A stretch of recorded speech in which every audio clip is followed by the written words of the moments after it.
just had to change roles. I was worried.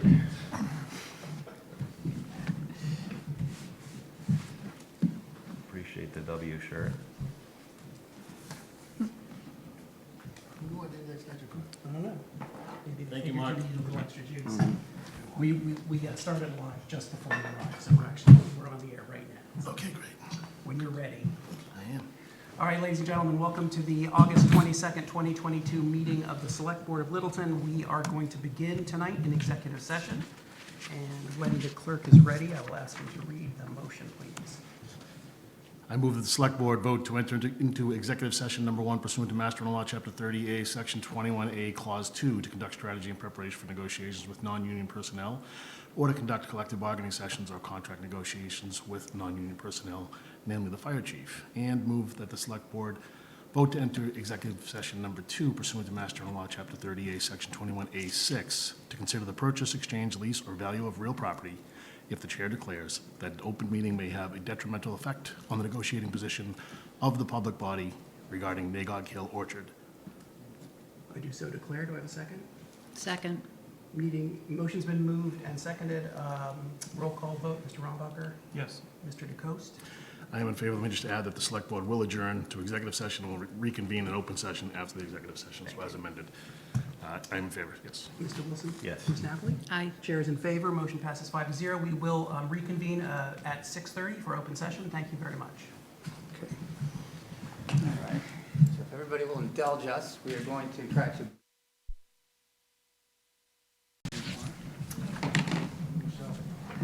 Thank you for your patience.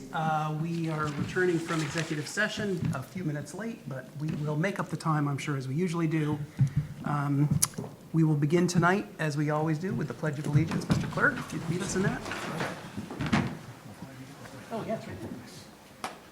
I pledge allegiance to the flag of the United States of America and to the republic for which it stands, one nation, under God, indivisible, with liberty and justice for all. Thank you. All right.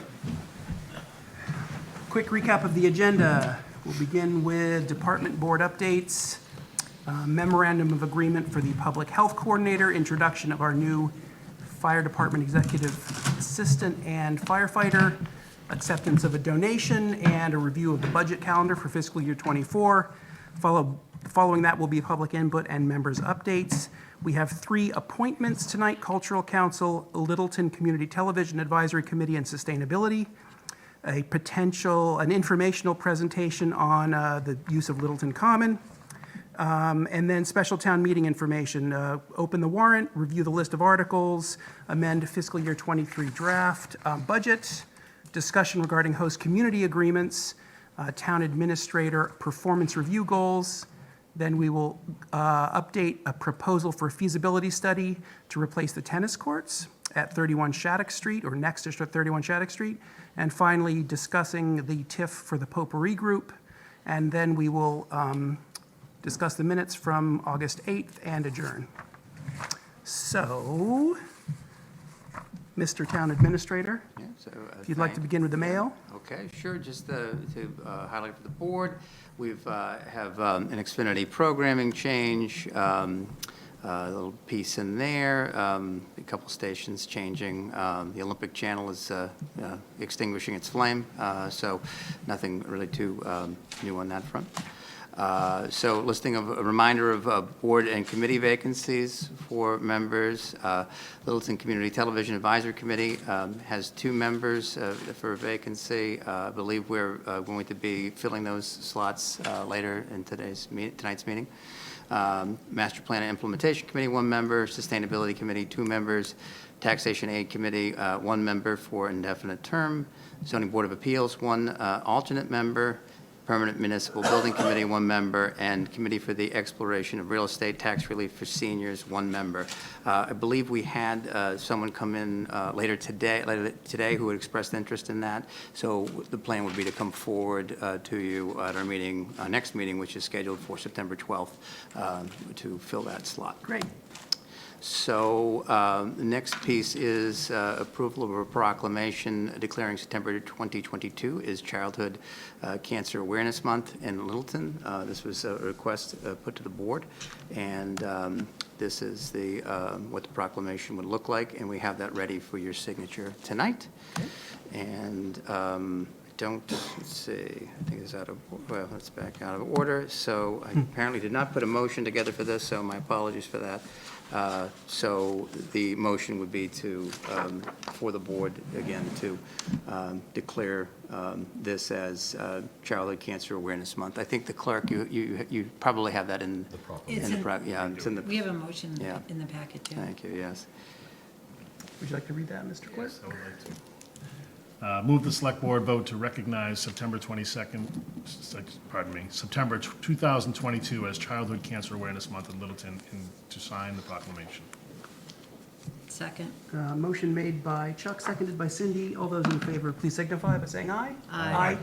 The motion carries 5-0. Thank you. Thank you. Okay.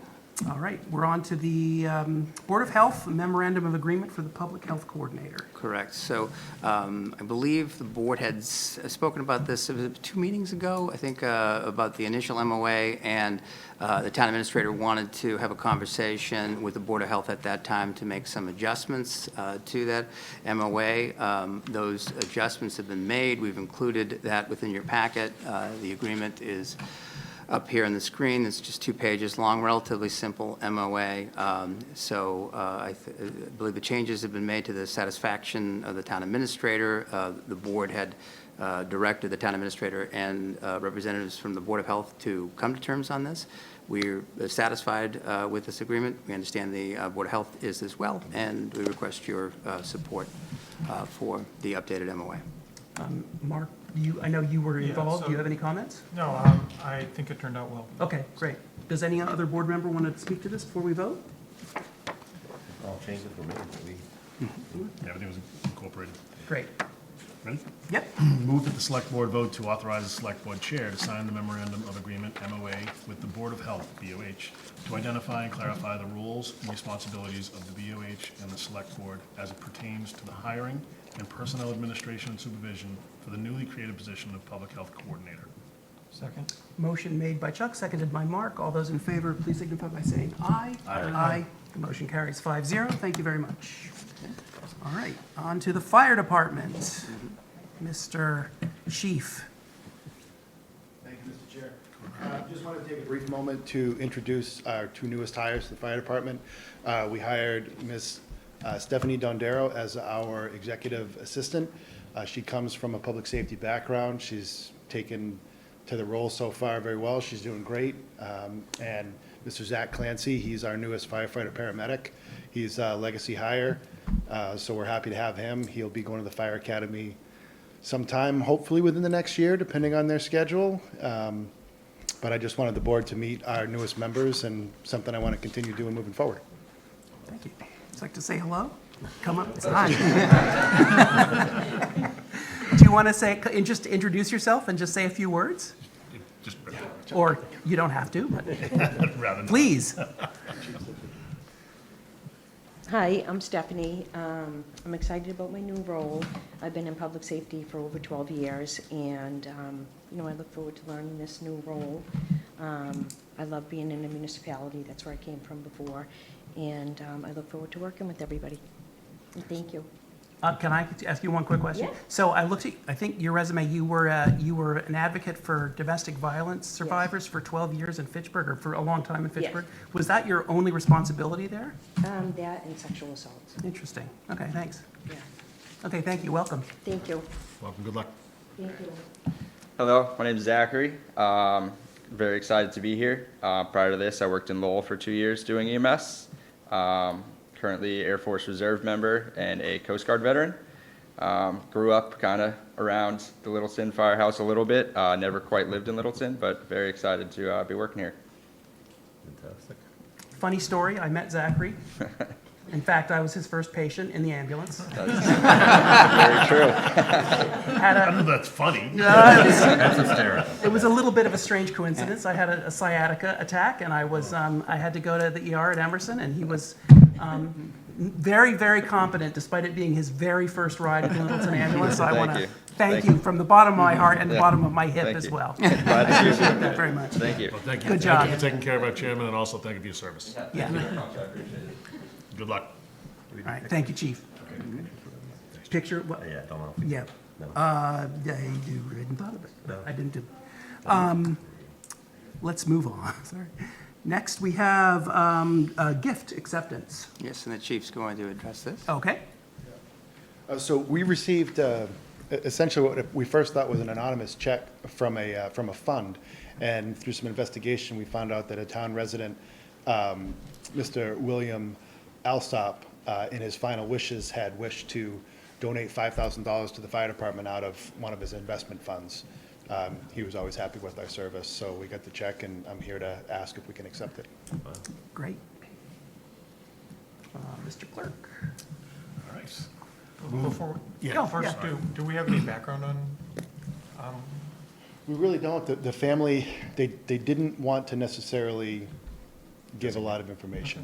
They wanted us to know that he very much so appreciated our service. They were happy to give the gift, and they wanted to leave it at that. And allow you to use it for general purpose. Yeah, we're gonna use it for health and welfare, so, probably some sort of gathering, which y'all probably invited to. So. Thanks, Chief. thank you. Thank you. Good.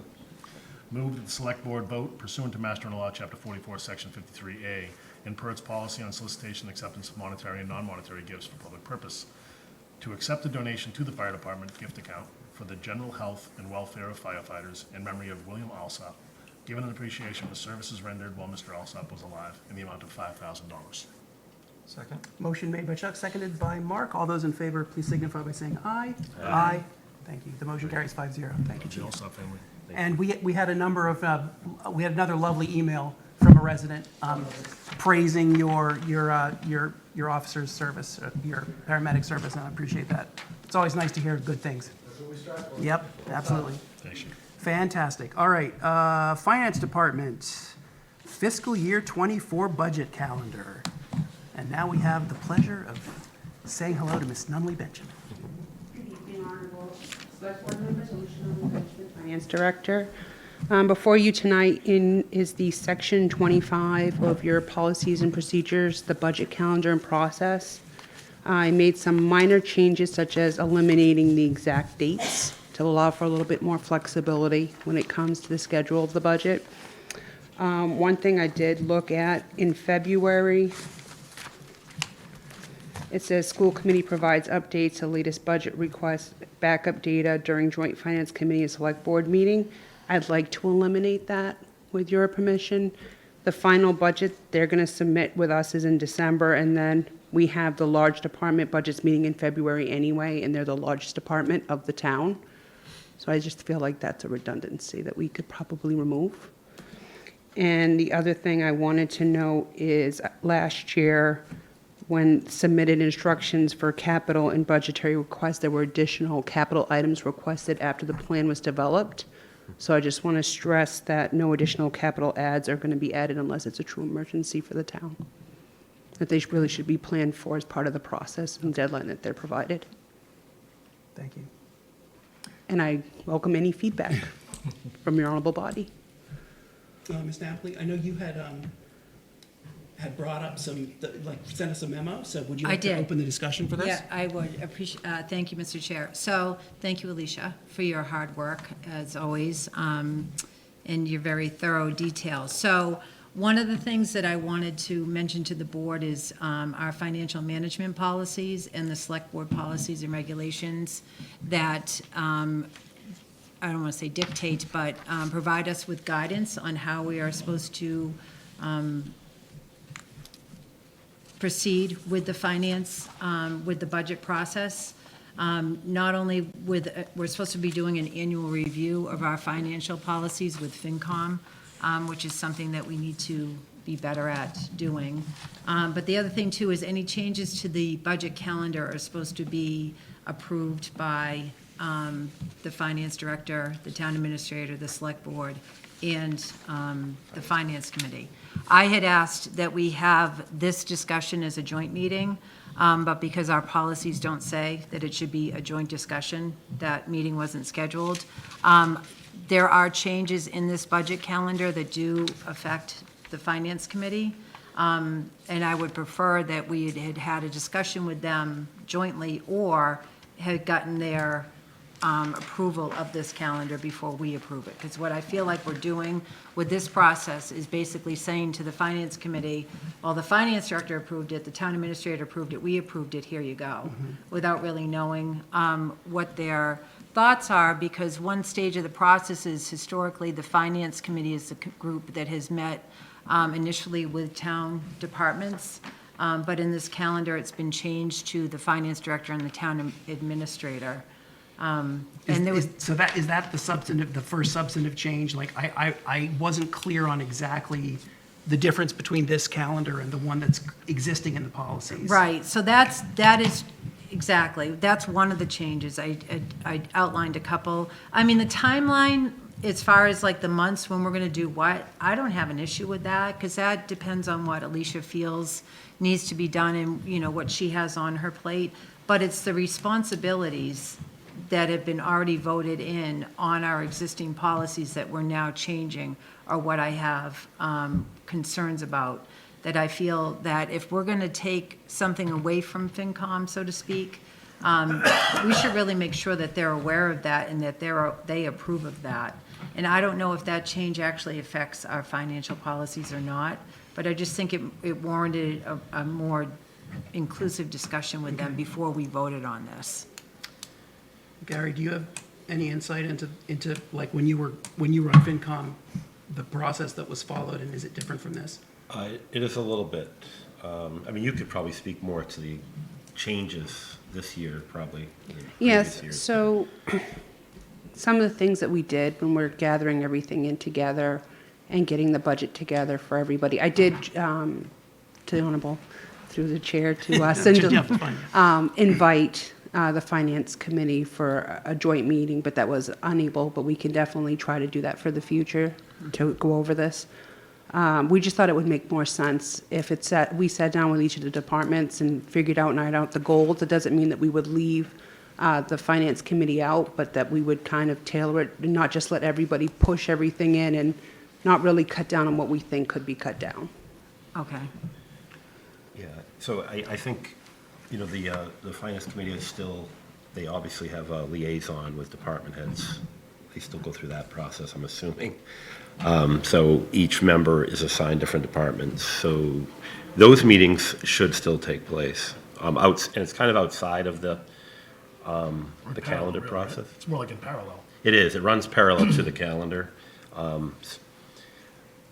So I think the big change, and even when I was on the finance committee, we probably failed a little bit at this too, of being part of that, at those initial discussions, having the finance committee sit with you, the town, just like it says in the policy, town administrator, you, and the select board probably should think about doing that early on.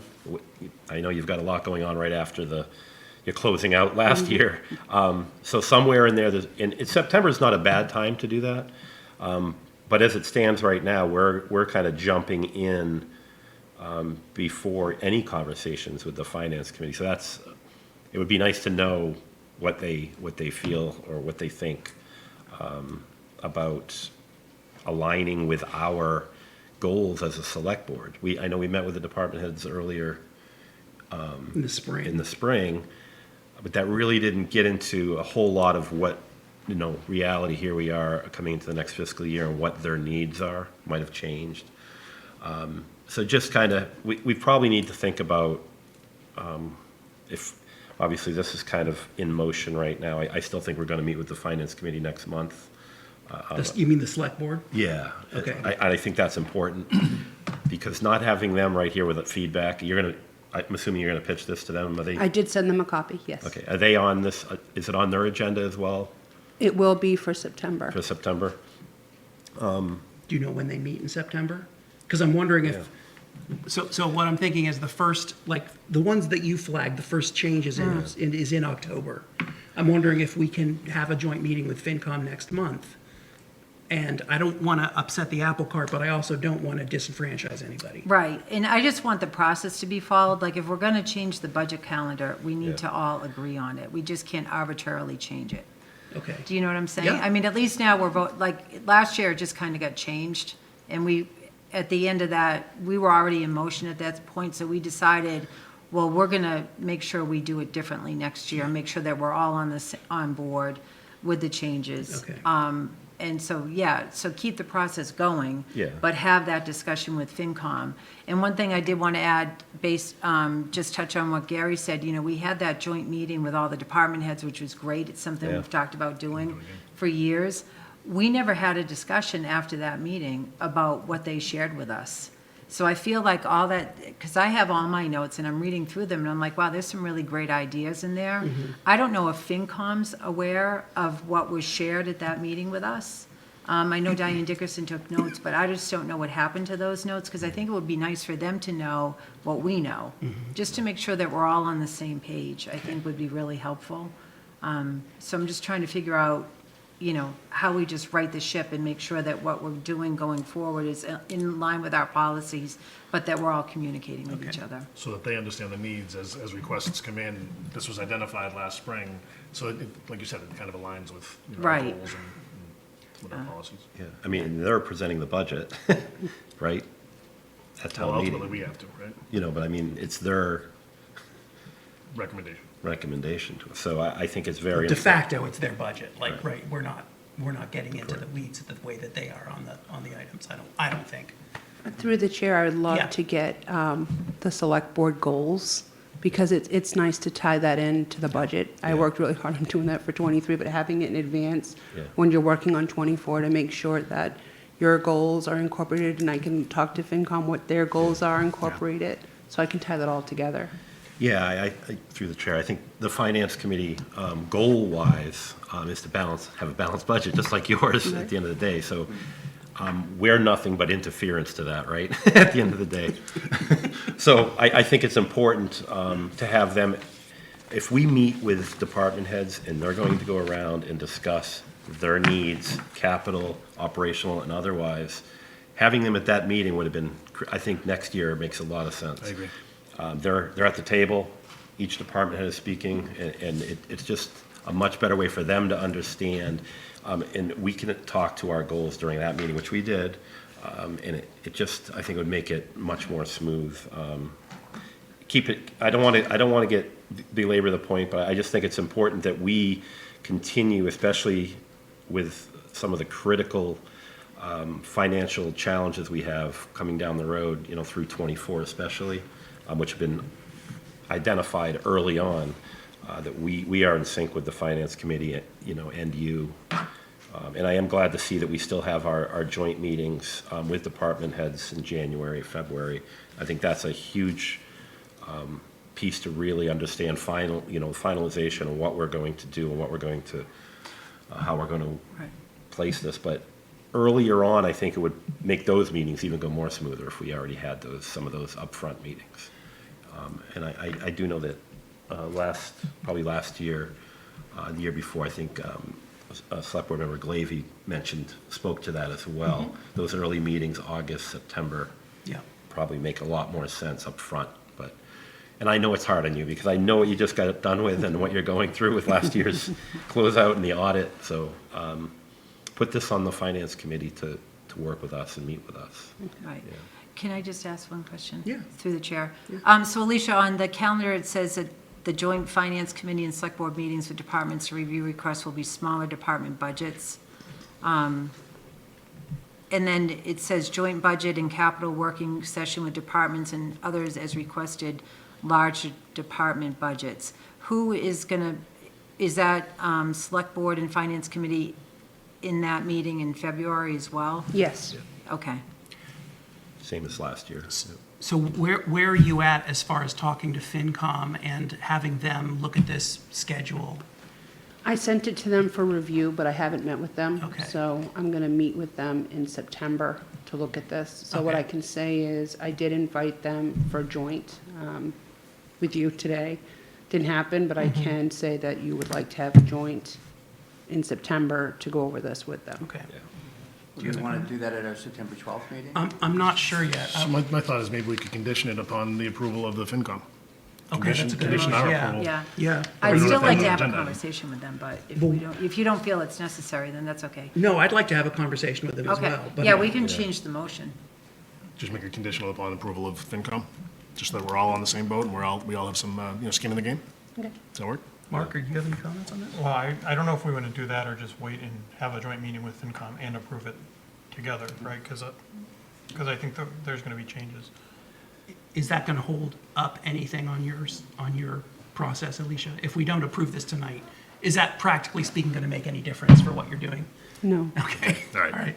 So we would invite them, Mr. Chairman. Maybe the to our second September meeting in 12th meeting? Is that? Let's try for that and Okay. see if we can't meet with 12th, them I'm not Makes here sense. on that. in September. Oh, Gary's not here. I'm out but that- You're out that week? That's Okay. fine. It'll go a lot It's in good faster. hands, yeah. It'll go a lot fast. Oh, thanks. And if not the 12th, then we'll go to the one on the, So the other thing I was going to suggest is, we had that meeting with all the department heads in May or June, and it might be a good thing to kick off the budget season doing it again, right? In either, after the warrant closes and things are more or less set for town meeting, to kick that off and say, this is the process we're following. Everyone can air what they would like in a common informal setting, and then the real budget process for next year kicks off. Yeah, I I mean, like that. I think we had talked about doing it more frequently. Yeah. And we are doing it more frequently based upon this, but I like Mark's idea. Dovetail it with what you were talking about, having the FinCom there, because if they are liaisons to different departments and they hear the department head for those, whatever departments they are liaising with, I hate to say the horse's mouth, but they kind of hear it from the department head and what their needs, wants, desires, goals are. So it might help us to okay. streamline the process. So a little it bit. sounds like we're going to meet with FinCom, and also we'll talk, when Anthony gets back, we'll talk to him about setting up another one of those roundtables. That was very I useful. think this would be a great room for it, too. Yeah, it would. Okay. And so we would do that, and then the aim for that would be to do so after we have the warrant, let's lock down for the special town meeting, you think? Well, yeah, Mark? Is that let's what not distract from special town meeting. Okay. Because there's Sure. going to be requests that we're going to fund in special town meeting, so let's not rehash Muddy it. those Yeah. with what they weren't in the. Okay. Okay. Okay. I do have one slight request on the calendar. When there's multiple things in a month, right? If one's dependent on another, can we somehow label them that way? Because I don't think you can present, in February, it says, where was it? There was one that was going to present a joint budget that was finalized, and then after that was the school department was going to present what they were doing. So it was unclear. Yeah, that's why I wanted to remove that one with the school committee provides us updates that February, because Yeah, they're but- part of the large. Yeah, but there's department. other ones that are kind of similar, I'm just picking, yeah. Just if there is a dependency, that we should clearly label that A has to happen before Dependent B. upon, yeah. Yeah. Great. Okay. Okay, great. Okay, we're good. So no Thank you motion very much. necessary. No motion necessary. Thanks, Alicia. Thank you. Thank you very much. Thanks, Thanks, Alicia. Alicia. All right, on to public input. So if you would like to speak, you can step up to the podium. I'd like to keep your comments brief and to the point. Ms. Mayo, please. State your name and your address for the record.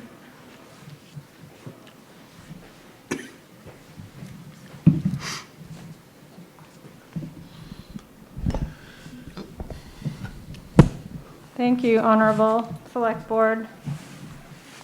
I'm Kim Mayo, 148 Harwood.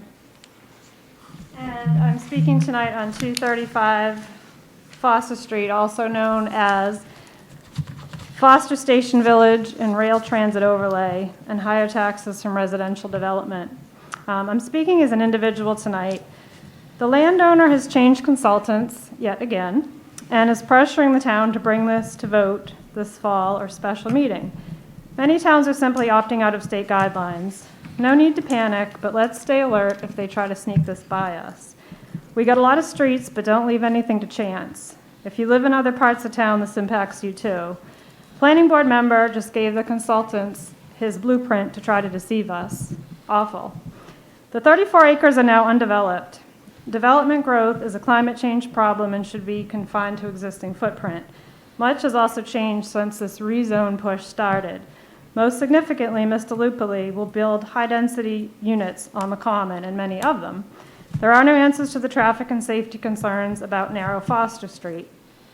There's also been public outcry about our overdevelopment crisis.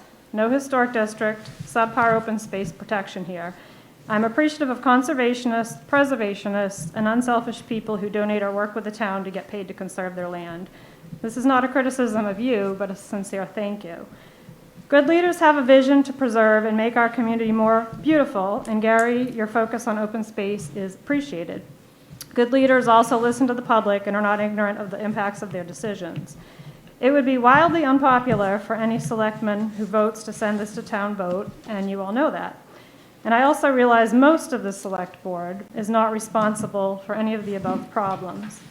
The perception among many, based on evidence, is that some insiders use their influence for personal gain, which is not fair to board members who are true public servants. An example is 242 King Street. The landowner of 235 Foster is an insider. No to cronyism and special favors or even the appearance of it. It is not okay. Littleton should work together to put the land or most of it into conservation. It's a wildlife hotspot. Landowners are often paid very well to do so. The town secured funding for this new library, thank you, Mark, and the senior center to follow, so why not an all-out effort to engage conservation groups for grant? If not, maybe that is a long shot, but no to residential. The main reason for the soaring property taxes is residential growth of all kinds, and commercial isn't a fix-all either. Look at well-preserved towns with similar tax rates and much less of both. In conclusion, select board and citizens, if you speak to anyone who thinks destroying a wildlife passageway near where a moose was photographed is a good idea, to anyone who thinks serious road concerns regarding narrow, nonlinear Foster Street can be fixed when they can't, to anyone who wants more residential overdevelopment, pollution, and noise, please deliver a message to them and the consultants who obviously do not have our best interest in mind. They are starting a campaign to win hearts and minds. Tell them to take this rezone and trash it. Thank you, Littleton. Thank you. And thank you, Selectman Nordhook. Thank you. Does anyone else have any public comment? If not, we'll move to board member updates. Mr. Rombacher? Yeah, a couple things. Cindy and I met last Monday and started to go through the policies, so we'll be, there's a lot of overlap with other department policies and there's a lot of cruft in there. So I think we'll try and bring some of those probably shortly, I hope. So there's that. And I also I'm going to take an initiative to start working on like the town calendar and publicity things to figure out what other towns do and what we can do better. Because I know there's a lot of organizations in town that would, with the absence of a local newspaper and things, would like to have an ability to get out information. Like we just, I'll pick on the police chief since he's here. He just held the, there was the event, the movie night, Sing 2, last Thursday, but it wasn't even on the town calendar, right? It was on Facebook and things, but we need a better way of communicating. So I'm going to push more on that. Great. So, thank you. Mr. Dakota? The movie was well attended, by the way. I was going to give a shout out to the police department and the police chief as well for that, as well as to Representative Asiero and EHS and the Friends of the COA for doing a cookout last week. That was very well attended as well, and it's great to see folks in that environment, and it's nice to be back in public and being able to interact with folks that way. So thank you very much to all those who pulled that off. Yeah. Mr. Wilson? Yeah, really, same thing. Both events were fantastic. Thank you, Representative Arciero, for definitely coming out with his team and speaking with the members of Elder and Human Services, and just as well as just coming to that event. I know those things just don't happen. A lot goes into it, and we're kind of forgetting Park and Rec also played a major role in helping out with that. So, both great events. Need to do more of those, for sure, and get more community involvement. And Mark brings up a good point. just to get more people involved. Great, thank you. Certainly. So, as Mark mentioned, he and I started working on the select board policies and regulations and going through those. My laptop had been on the fritz, but now it's back. So I'll start getting some comments back to you, Mark, on that, but I'm looking forward to going through those this year. That's my number one objective, my final year on the select board. So I'm looking forward to that. I do agree with Mark about the town website and having an events page and things like that. I know, honestly, for I don't know how many years since I've been on the board, we've tried to make changes and things to the website just to increase communication with the public and get things out there. And it just seems that it's just never enough. So I really look forward to seeing, what can come forward, what changes that we can make. I'd like to thank the police chief and Representative Arcero and the Park and Rec for the movie night. I did not attend, but I heard it was a big hit, and so thank you very much for putting together that community event. That's it. I had a funny story about meeting the new paramedic, but I sort of already told that, so no other updates. Thunder's stolen. Yeah, right. So let's move on to appointments. Littleton Cultural Council. Right, so we have an appointment of one individual. I believe, Chuck, you have the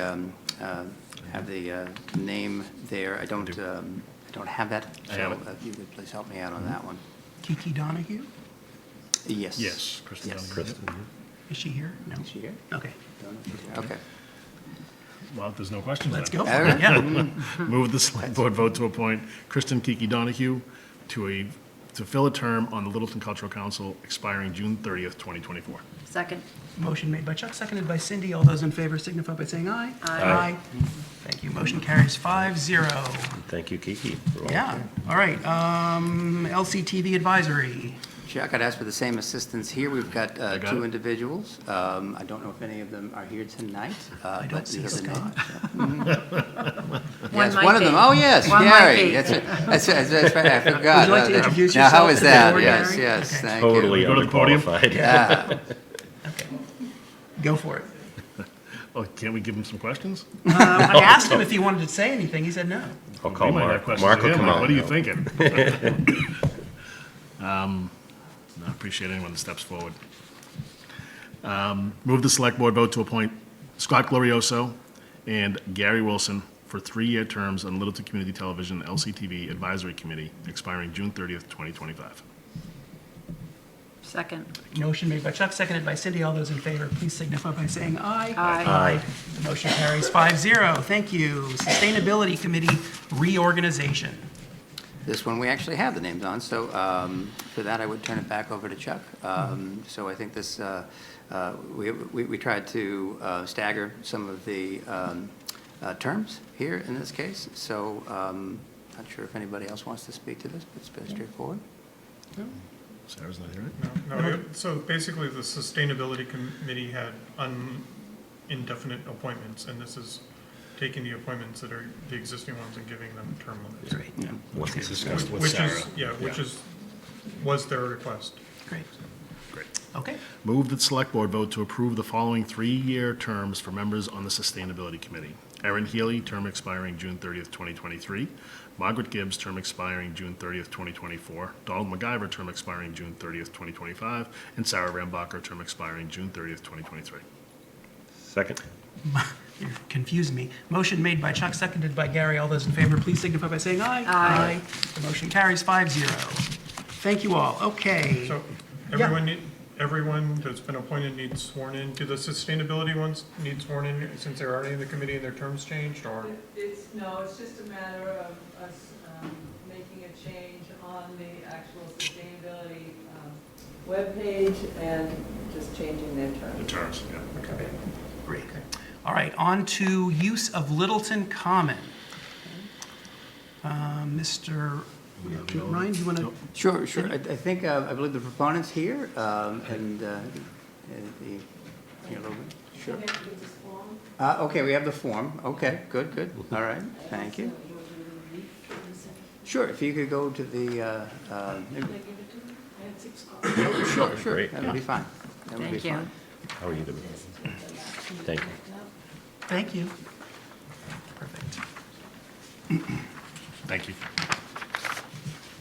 So as Madavi's handing that out, there were a few things that were being requested. So the first thing that's before you tonight is the use of the town common space for a welcome opening event for her business. And I think there were a few other things that you were looking for as well that we're not asking the board to vote on this evening, but there's, those are things that we can work on with you and determine whether you want to pursue them. But maybe you could tell the board a little bit about your request and what you're looking to do.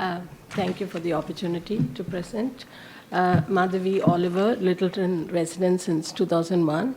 I am in the process of converting the historic house, Reedwood House on 20 Meeting House Road, into a retail space, which I would like to share with the Littleton artisans and creators.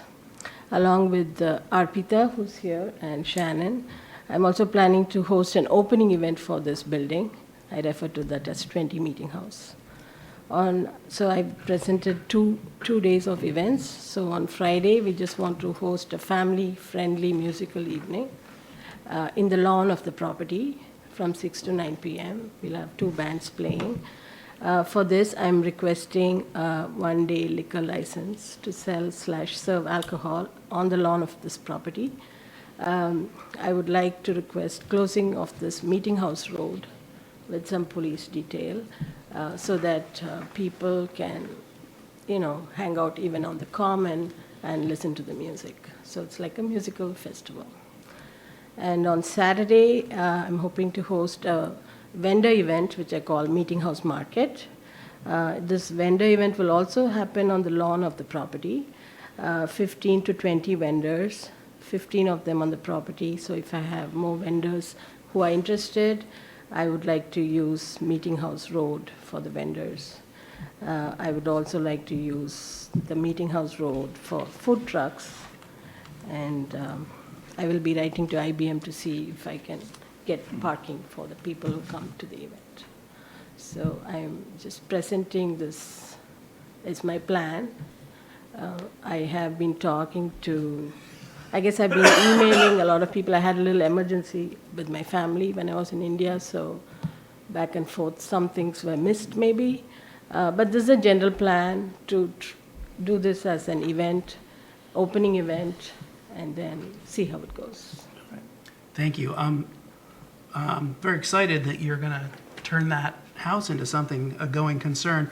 Just so I understand, so your plan is to have the activities on the lawn of the house and then just use that area adjacent to it of the common as like overflow for listening to the music or for people who want to like Hang out.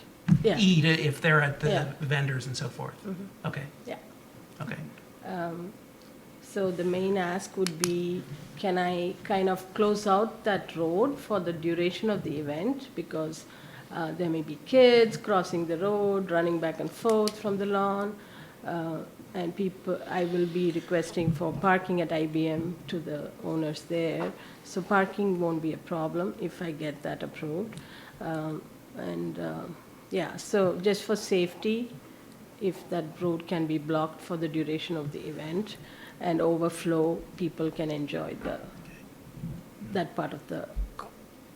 So I think we should hear from Comment. Chief Pinard on that, on the road closure. Before we ask you, do you mind Yeah, just let's ask do- just some points of clarification? So Yeah. you said close the road for the duration of the event. You're talking about both Friday and Saturday? Yes, please. Okay, so from 6 to 9 on Friday, close the road. Yeah. And then 10 a.m. to 3 p.m. on Saturday. Yeah. Okay. I certainly want to get the input from the chief, but 6 p.m. on a Friday afternoon, if you look at 495, and I definitely understand the seriousness of safety, Yeah. but we also have an obligation to, it's a pretty well-traveled road understand. during that time, so I definitely Yeah. am interested in finding out what the chief has to say relative to closing Meeting House Road. Yeah, We can can hear you better we here, finish? if you don't mind. Can we do our comments first? Before chief? Before Chief? probably? Yeah. It's all related, I think, but I am curious on the Friday evening one, why did you choose Friday and just not that Saturday evening, for instance? If the concern truly is going to be the traffic, we've all been down there, any accident, anything happens, all of a sudden that turns into a parking lot too, but is there? Understand.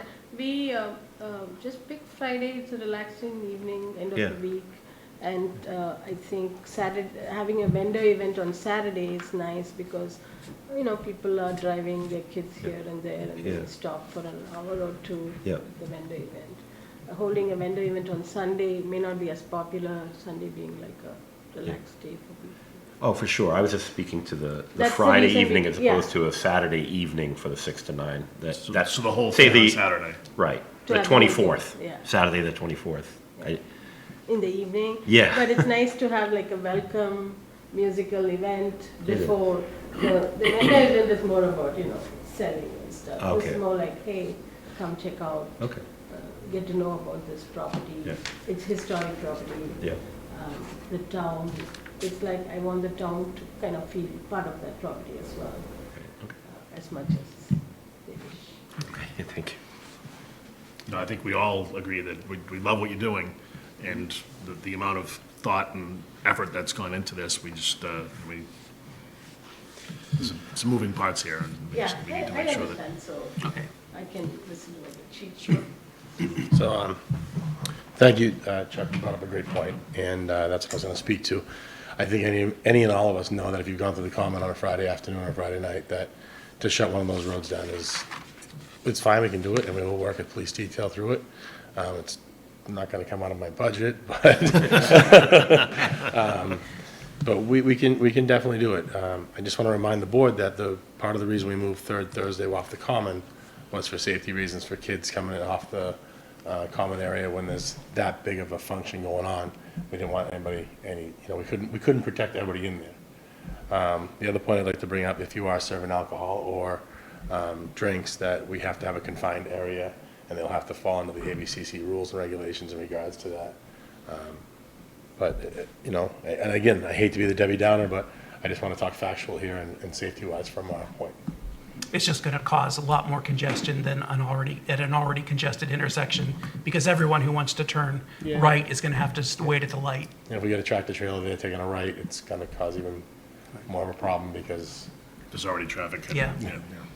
Well, so, it's up, I will leave it in the board's discretion, but those are my thoughts to you. okay.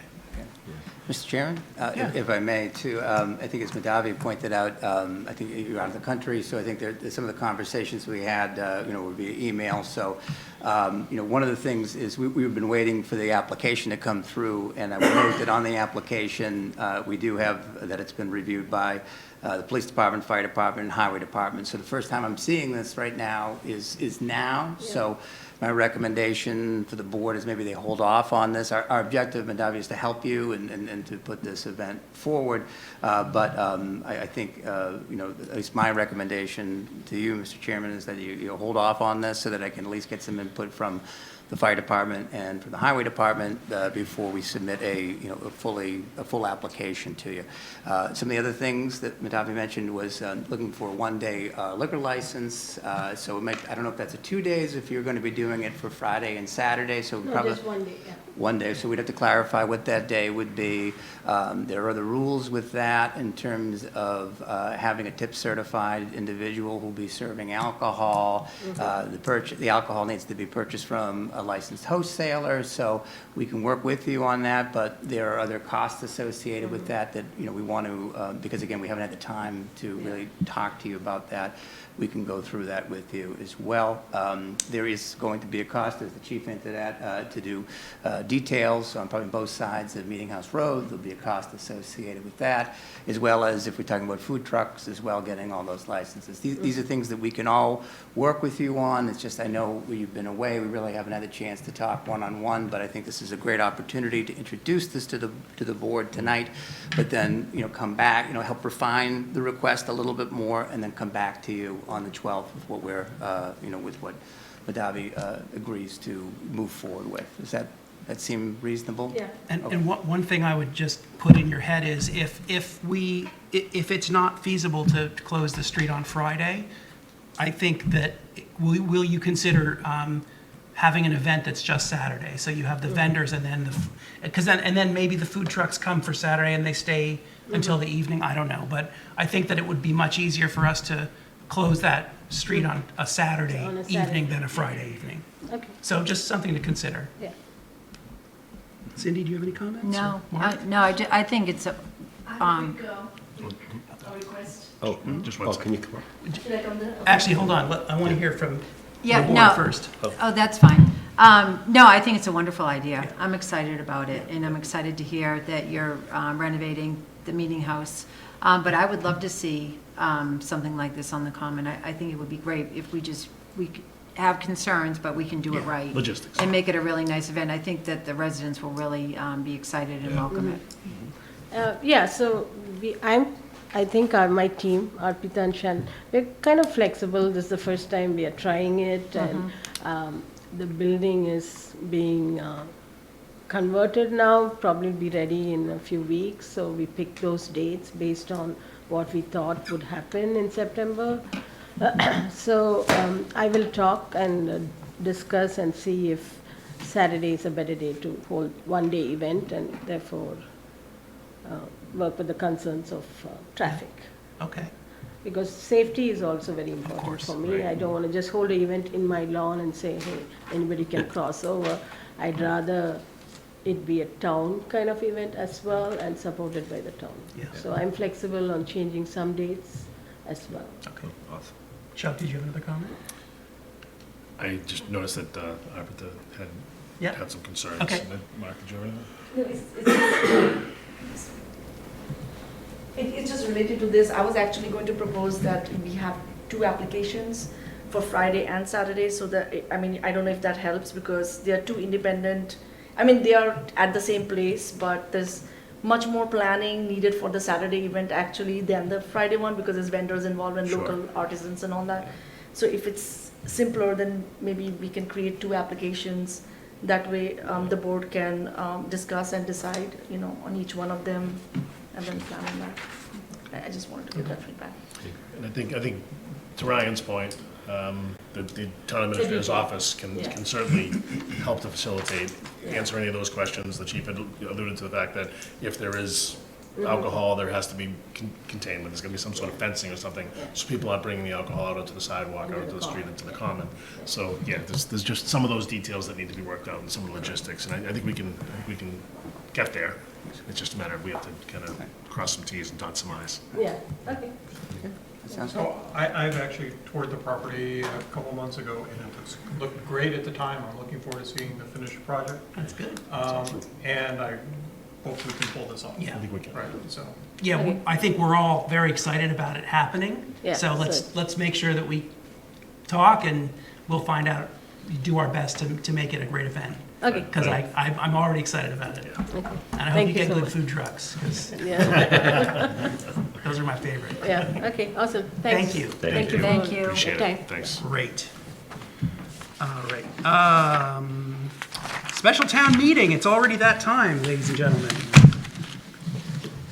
Call special town meeting for November 1st, open the warrant.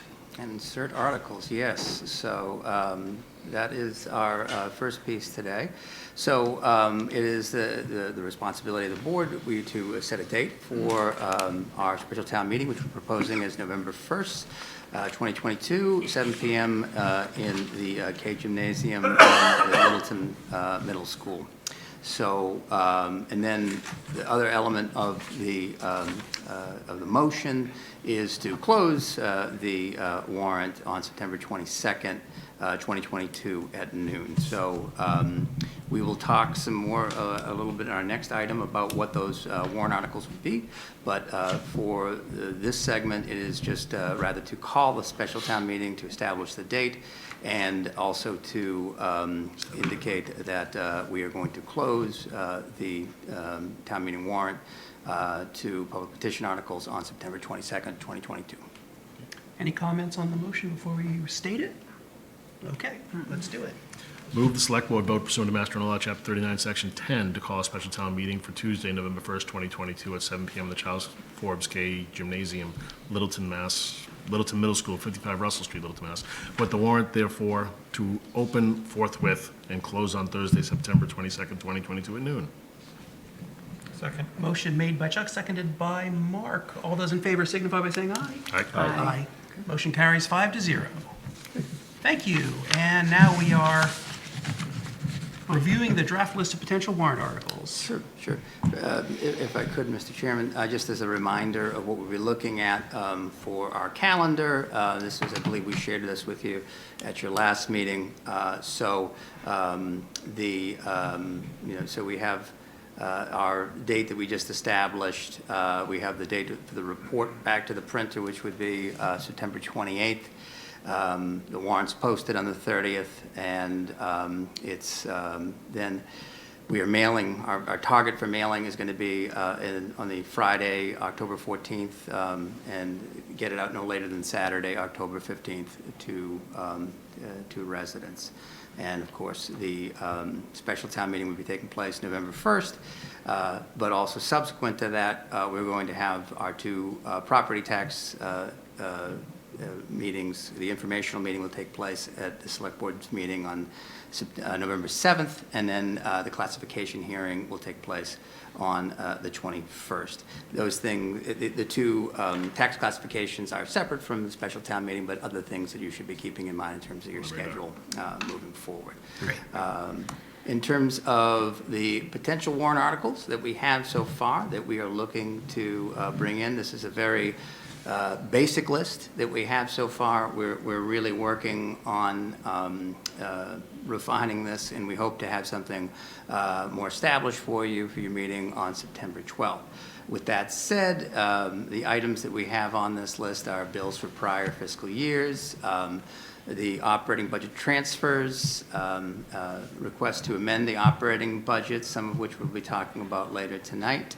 Capital stabilization transfer, again, another topic for later tonight. Transfer from free cash to the Oak Hill Stabilization Fund. I believe this is something that was discussed in, I believe, an earlier town meeting. I'm looking, yeah. So this is a sort of a finalization to actually make that transfer. Let's see, we have moved donated funds from the general fund to the CPC, so funds that were specifically dedicated to CPC-related topics. An amendment to the senior tax work-off program amendment. I believe that is increasing the cap as to, I keep on looking at Alicia, that's not to correct me if I'm wrong, but increasing that amount so that seniors can actually work more for the town and do more work for us and get a higher discount on their taxes. Community Preservation Committee, appropriation of reserves, which is sort of a regular recurring thing. And the tennis court project, which is to relocate the tennis courts from the building, from the site adjacent here to the library and town hall. Later in this meeting, we're going to be requesting a contract for feasibility study and schematic design for the relocation of those tennis courts and potentially for pickleball courts. So that's coming along, but the idea would be we would be hopefully going before the Community Preservation Committee prior to the special town meeting to get funding for design and construction of the new tennis courts and pickleball courts. Funding collective bargaining agreements, updates to the personnel bylaw and classification compensation plan amendments. That's something Gary and Steve are working on right now, so hopefully we'll have something on that front.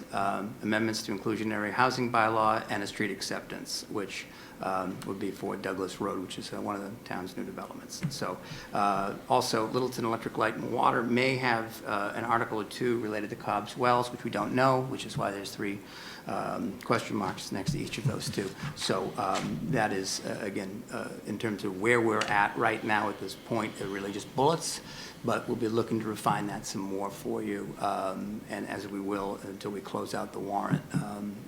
We hope to bring something more substantive back to you back on September 12th. So, but we're fairly certain that almost, maybe with the exception of the Cobb Wells, that most of these are going to be coming forward, and I think the request to you is to move forward and ask your permission to add this to the special town meeting warrant for November 1st. Shall we wait until the 12th to add these to the article then? Well, I think you could probably, the way we have the motion is, it's basically asking to go through the list, and if there are things that you put on, you can later take them off. So I think this allows for an outline, if you will, for me to then take this information, start putting this together for a special town meeting warrant, and if for whatever reason something gets pulled off, of course, we come back at a subsequent meeting and adjust it accordingly. Okay. Any comments or questions before we do this? The only question I have of Ryan is, Yes. I would just like you to be aware that there may be at least one citizen's petition that may be coming forward. Okay, thank you. I guess the only comment would be on number 8, so senior tax work-off program amendment. I know it's different sections of the Master and the Law, senior veteran tax. So I don't know if they have to be named separately or they can be considered in the same warrant. So, I don't, Alicia, I don't know if you. maybe put another placeholder on there. yeah, so that's all, if it can be the same or it has to be separate. Good evening, Honorable Select Board. I believe it can be combined into the same as long as we cite the law for each one. Okay. And I think that's our objective, to expand it and make it more inclusive, I think. Okay. That's all I have to say. Okay. Anyone else? My question of Ryan is, when I read the motion, can I say as read by Absolutely, absolutely. you? Sure. Thank you. You trying to get out of work, John? It took a couple minutes for him to do it. so, you Good know. point. Yep, okay. I'd be happy to read it if you like. So. No, it's all good. I'm happy to read it if the board wants me to. Please, let's go. All right.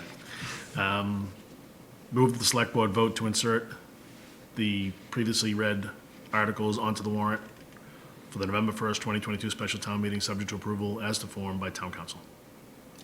Second. Motion made by Chuck, seconded by Gary. All those in favor, please signify by saying aye. Aye.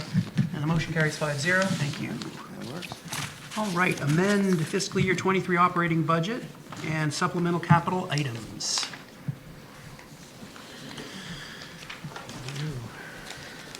Welcome back. Thank you, Alicia Benjamin, Finance Director. I did, there's 2 handouts you're going to receive tonight. One is a summary of the requests. The other one is the summary of the 22 state elections, unfunded mandate and overtime costs. So I'd like to start with the summary. With your honor body, the police department is going to transfer $3,083 from their overtime because they budgeted for some of the elections to the clerk's overtime account line that's going to be created. They requested $200,000 for their communication center and infrastructure improvement capital project that was improved. The quote actually came in $200,000 higher than the police had expected. Good news is if they sign off on the quote in August, they may be able to reduce that further by another $33,000. And if we don't sign off on it, in all likelihood, it'll go up by another It would go up by. exponential amount. Correct. As we all know, with COVID and delays, prices have been escalating. The town clerk, because of the unfunded mandate with the needed overtime, so if you look at the election sheet, would need an additional $10,605 to fund early voting. I actually included as well in there, in case your honorable body wanted to do early voting for annual town election, what that cost was.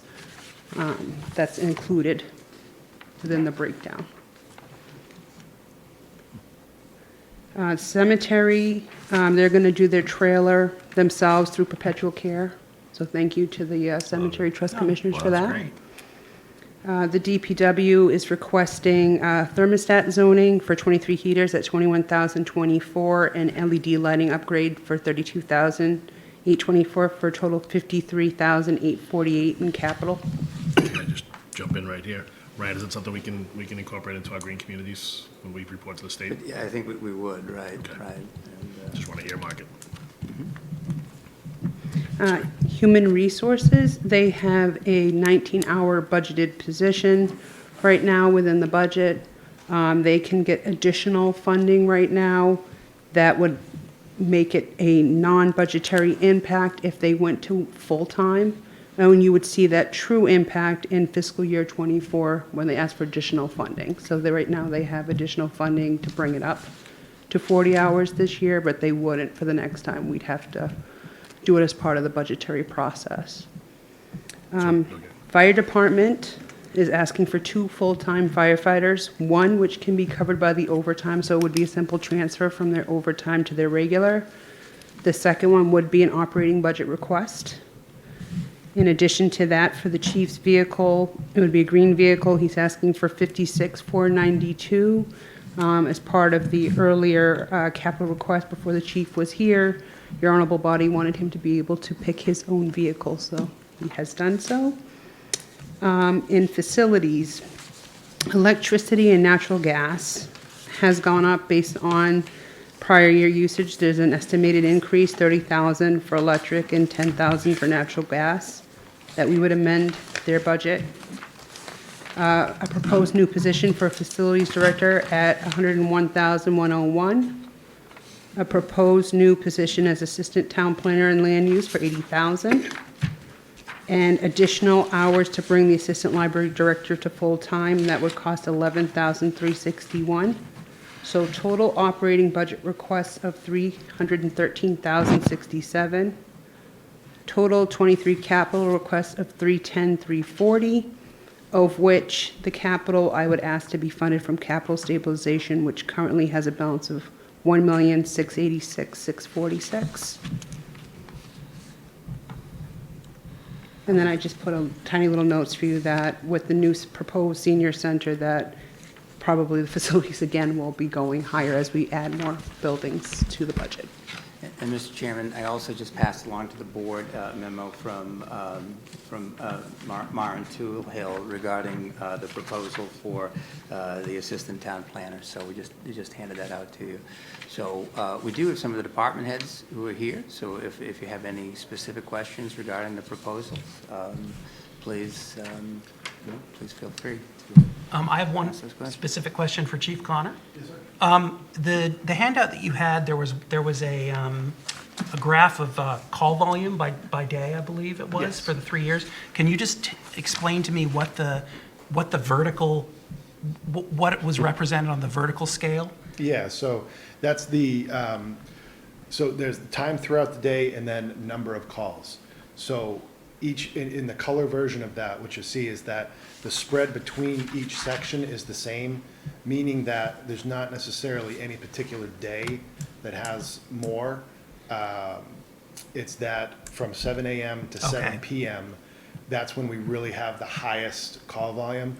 So the 2 positions that we're requesting are part of a greater staffing plan, but that's to fund those busier times and reduce order-ins during those times, which is causing some. And so that number on the left is the actually number of calls?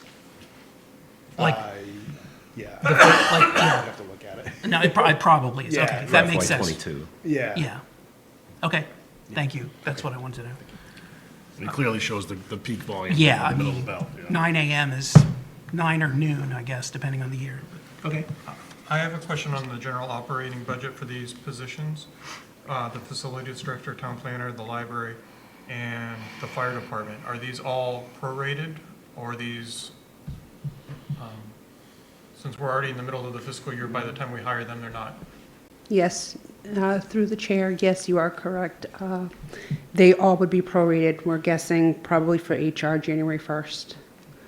So a facilities director starting January 1st would be 101,000 for the remainder of the fiscal year, or that's for the entire? That's for the entire year.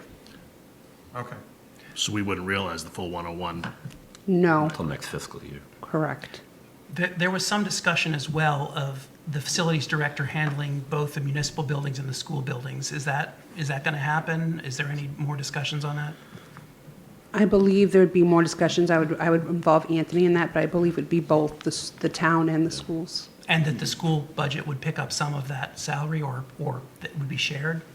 I believe it would be shared, but I would want to discuss that with Okay, but Anthony just but to confirm. the impact to the overall cost doesn't change, of course. correct. I mean, Still coming on the general taxes are fund. taxes, Yeah. okay. no, that Mr. makes Chairman, we can sense. follow up on that. That's a good question. So, I okay. mean, it doesn't really matter, I guess. I'm sure that everyone will do the right thing. The only other item which I want to mention to the rest of the board, I know that Katrina Hagberg sent an email today about the facilities and how it relates to the library. And I sat down and had a long conversation with her about some of the struggles that she's been having trying to manage the maintenance of this building, which I think it sounds like wasn't, at least, I'm sure, Mark, you can speak to this probably better than I, that there are a lot of challenges that I think weren't anticipated, or I don't know how to say it without, I don't want to throw anyone under the bus, but. I'll speak to this a bit. So the people, the trustees, I'll throw myself under the bus. You know, I was very involved in the building of the construction and ongoing of the building. But when they ask you questions, when you're talking to the contractors about, do you want X or Y on some of these things, you have no idea because it's not your area of expertise. And Katrina is feeling all of those pains now when we go through trying to figure out how to optimize the building for real use, right? Where if we had a facilities manager that could basically translate the language between library or senior center speak to construction speak and kind of work to get some of this, some of those pains would have, we wouldn't be going through those pains now.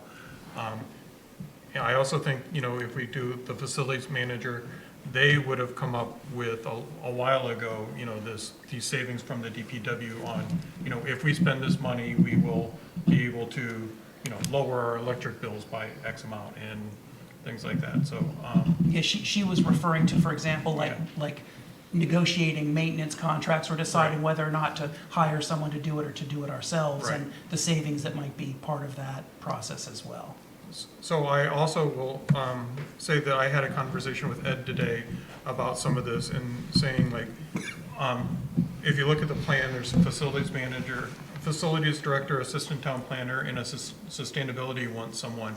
And I was trying to say, could we hire 2 people effectively to do those 3 jobs, right? And because all of these jobs are going to work to pay for themselves, or some of them, right? So.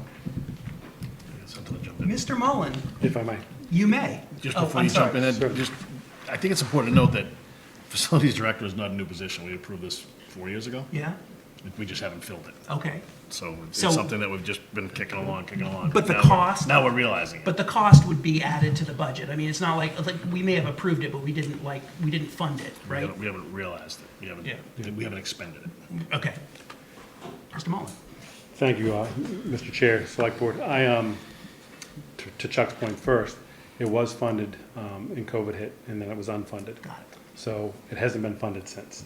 That being said, it was a great conversation that I had with Mark today regarding almost a 2-for-3 position, talking about it. And I sat down with Maren Toohill. This is why we have this email from her in front of us. I asked her to put a quick memo together in the conversation that we had on all the things that we could do if we actually worked to mold some overlap between assistant town planner, sustainability, and facilities director. And my thoughts were to push in a certain direction, and she told me the direction she'd love to see it go in, which would be if the assistant town planner were to be brought on to assist her, she would like to see a lot of the permitting work that she does fall to the new assistant town planner with her supervision and approval and oversight. And then Maren, who's very good at grant writing and working on sustainability ideas and has an engineering background and understands that side, to work more towards that in coordination with somebody who might be in facilities, directed to also be working towards sustainability.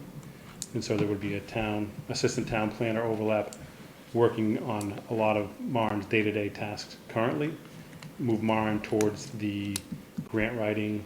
We're talking about something that she's very passionate about, very good at, and very successful at. And then bring on a facilities manager, facilities director with a sustainability component, and they would overlap working on those goals together. And maybe that's one way to satisfy the Sustainability Committee's goals to get a sustainability. Just wanted to put it out there. We could potentially do a 2-for-3 here. Great. I'll throw another wrench in the works a little bit. With planning economic development is something we keep talking about. Absolutely. And, we're starting to grab some momentum with the Economic Development Committee.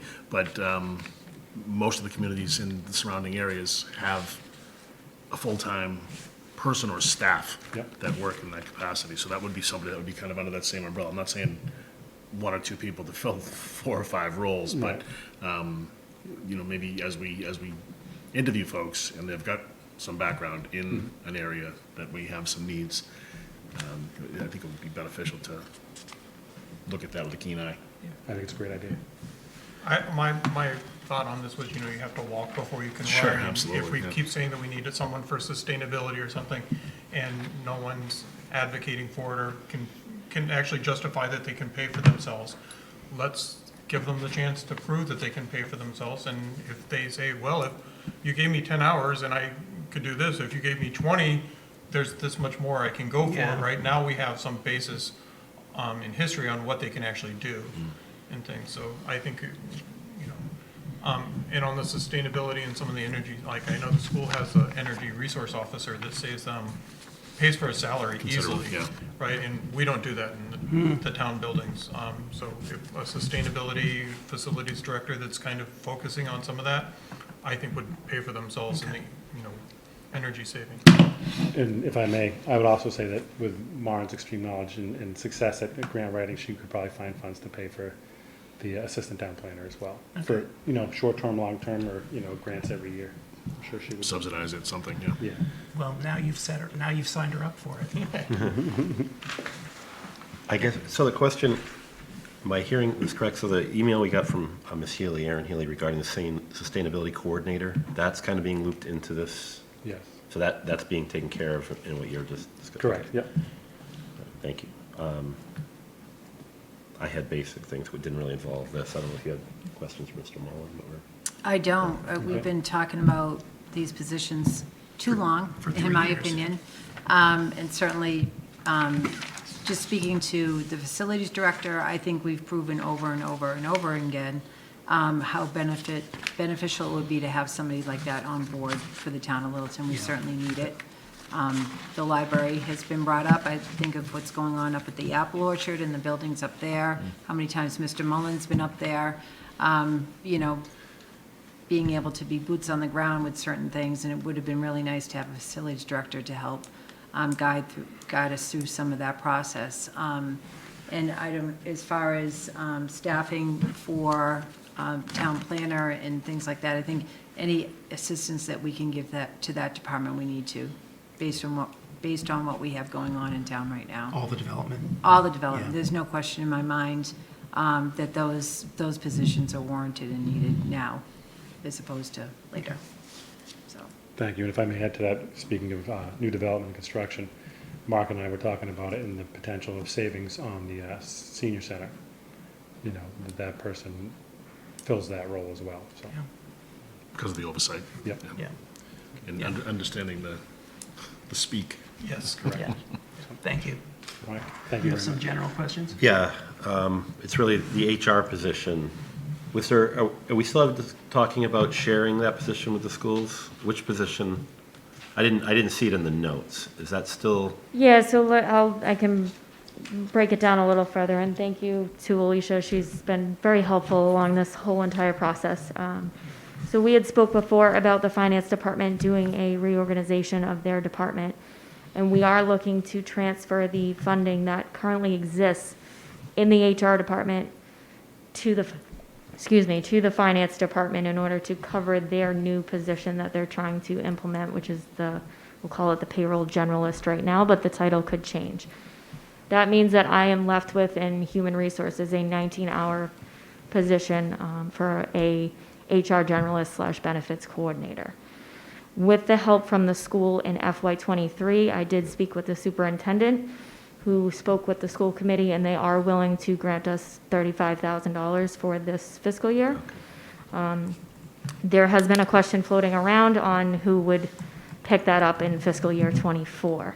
Alicia's projection on the spreadsheet that was in your packet shows that projection of that $35,000 not being there, which is a total cost to the town of the $81,202 will round up. So to answer your question, that 35,000 is not there currently. We have only been approved by the school for $35,000 for this fiscal year. And so with the, we'll call it a salary savings for fiscal year '23 due to not hiring somebody until January 1st, we can cover that cost for a full 40-hour position effective January 1st for that HR generalist. With further discussion with schools, obviously, to see if we can. For Correct. 24 and 24. forward, yeah. That's okay. required. Yeah. We need to have that Correct. So conversation. there are conversations that we would like to have. I know it's a question on both sides, so. The lion's share of our employees work in the school department. That's true. So, you know, frankly, if we're going to be splitting it, it shouldn't be a stipend for a year where we'll subsidize it. It should be, It's a fair point. and $35,000 isn't splitting it, but it's good faith and it's much appreciated. It's going to help us get there. But I think it needs to be beyond just a one-time influx. I think it needs to be something we need to have a conversation with them about, Okay. including that in their budget. Yeah, the on an work's not ongoing going away. basis. The position's not going away. The needs are certainly not going away. And there's a lot of needs because we hire a lot of new folks every year and there's a lot of impact on Michelle's office. And I think that we need to take that into consideration when we have that conversation with the schools. The last thing I had, it really isn't represented here, and I know you're going to get more information on this soon. When we're doing the classification and compensation study, there's going to be an immediate cost if this passes on January 1st, and there'll be a dollar amount assigned to that, and then also a much bigger amount as we roll forward into FY24.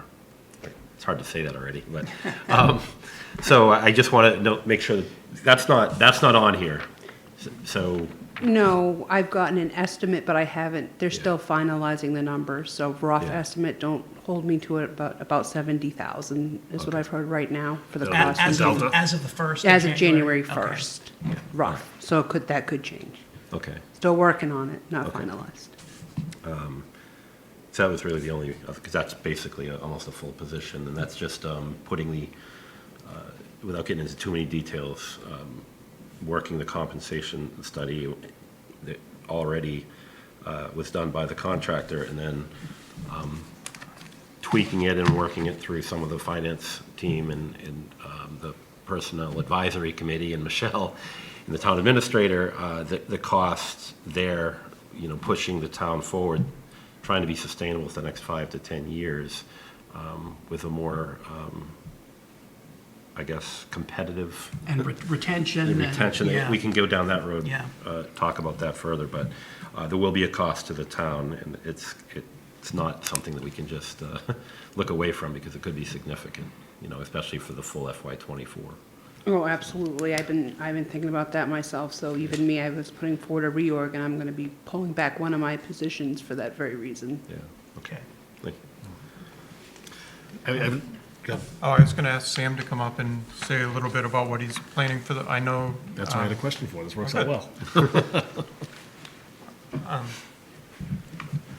Sam Alvarez, Library Director. So, do you have a question first? Or you... You're looking to replace the assistant director as she retires? That's what this is for? Right. Are you planning an overlap or just? There may be some overlap. Hopefully, she'll stay long enough for us for her to train them, but it shouldn't be more than a couple of weeks. Okay.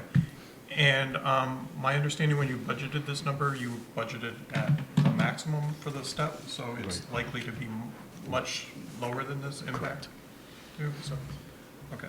So the question I have is, even with that, if it takes from a part-time position to a full-time position, what is the impact? Oh, no, it's already full-time. It's just going from 30 to 40 hours. 34, right? So it's already benefits. It's already itself. benefited. Okay. It's the raw hours, That's the 10 hours. benefit eligible, and, okay.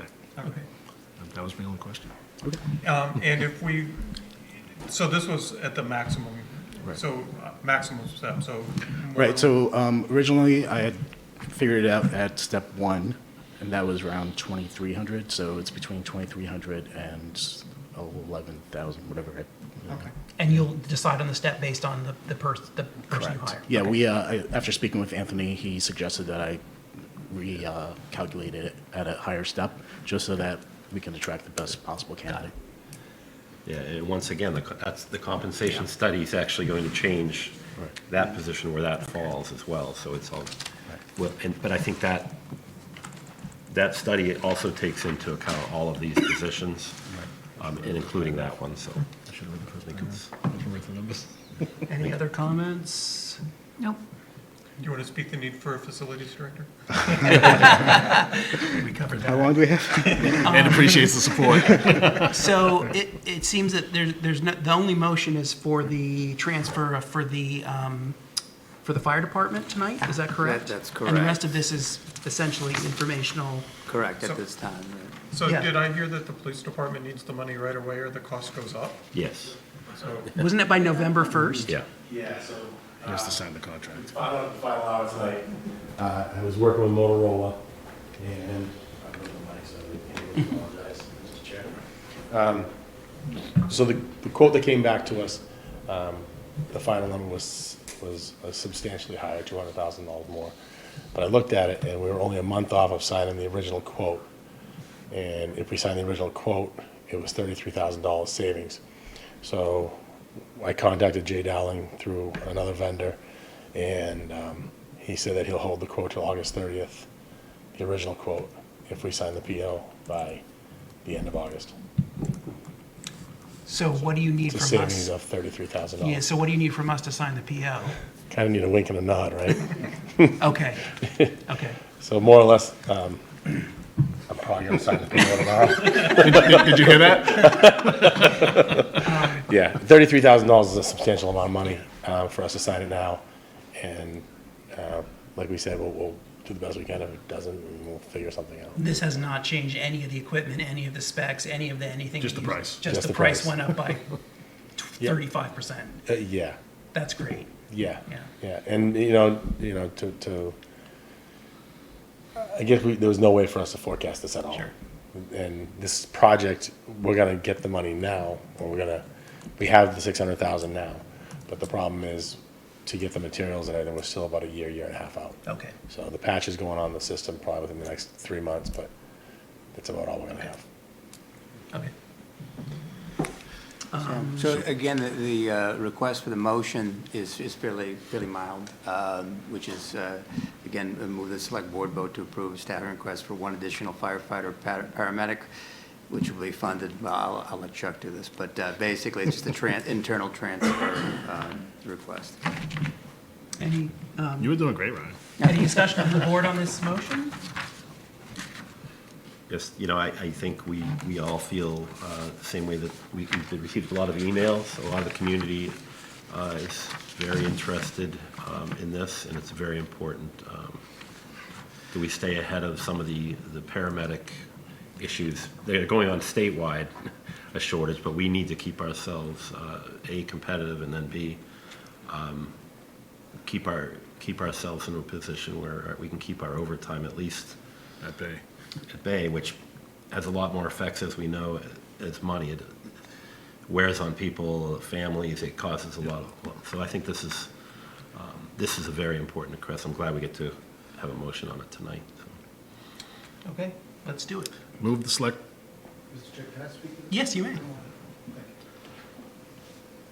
Thank you. I just wanted to address the board, and thank you so much for working with us on this. I know staffing has been something we've been working for a while, and you've all been very gracious and helpful in making this happen, understanding our needs with the conversations back and forth. So I just want the community really to rest assured that we're all working together, the fire department and the select board, and we have a plan moving forward, and this is part of that plan. And I think also, like, you're outlining the costs of overtime, and that really brought home, like, the benefits of staffing, which I think makes it still expensive, but it's a little bit more palatable when you have to swallow a $300,000 pill, so. Well, it's a planned funding versus unplanned. Yeah, Right, sure. so at least we can start. proactive versus reactive. Yeah, we can start to track these things. Understood. So I just wanted to thank you all. Well, thank you. Okay. Likewise to Bob, to Chief, just giving us the data to be able to It really- make an educated decision. really Really helps a lot. it really helped us to focus on, like Gary said, some of the impacts beyond, just mental health and even people's quality of life going home, and they get called in or forced in. That it doesn't just hurt the employee, it hurts their families, and it's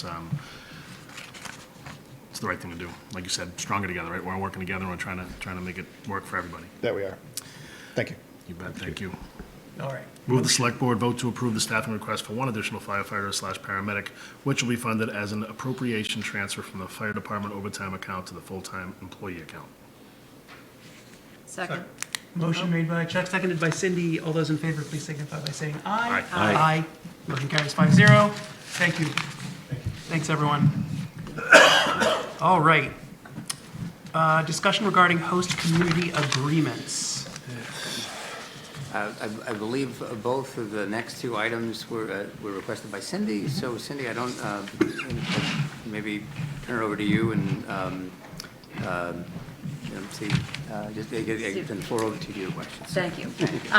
Great, thank you, Mr. Chair. So as the town knows, or as the board knows, the select board enters into host community agreements with different entities. And if you search host community agreements on the town website, you can pull up the whole list of them. I feel that we as a board can do a better job and be more transparent with keeping track of our host community agreements and the payments that we're supposed to be receiving under those. I know that there's been talks about having that information posted on the town website and also have it readily available to select board members, especially new select board members who have no idea how many host community agreements we've entered into over the course of the years. So I think we really need to do a better job of that. I've been asking for this information since May. In particular, there was one entity, and I did meet with Alicia earlier today, and she did provide me with some information. There was one entity that we were in an agreement with, who had fallen behind on their payments. And that was never brought forward to the board. We never became aware of that, but I do believe that, as she explained it to me, it was really just kind of like during transition, because we did have some overlap in our finance department. So those payments kind of, I don't want to say fell by the wayside, but they weren't tracked as well as they could have been, but it's been rectified. But I just want to make sure that we do get a system in place to keep track of those. One of the other things that I wanted to mention and I wanted to talk about is Littleton Apothecary was a entity that we had awarded a host community agreement to 2 years ago for a retail marijuana license. And I know that they haven't done anything with their license. And so I actually had reached out to town council and asked, is there anything we can do about that? I actually wanted the proprietor to come in and have a discussion with the board and just see if she had any plans for her license. But that was another request that I had asked for on the agenda that didn't happen.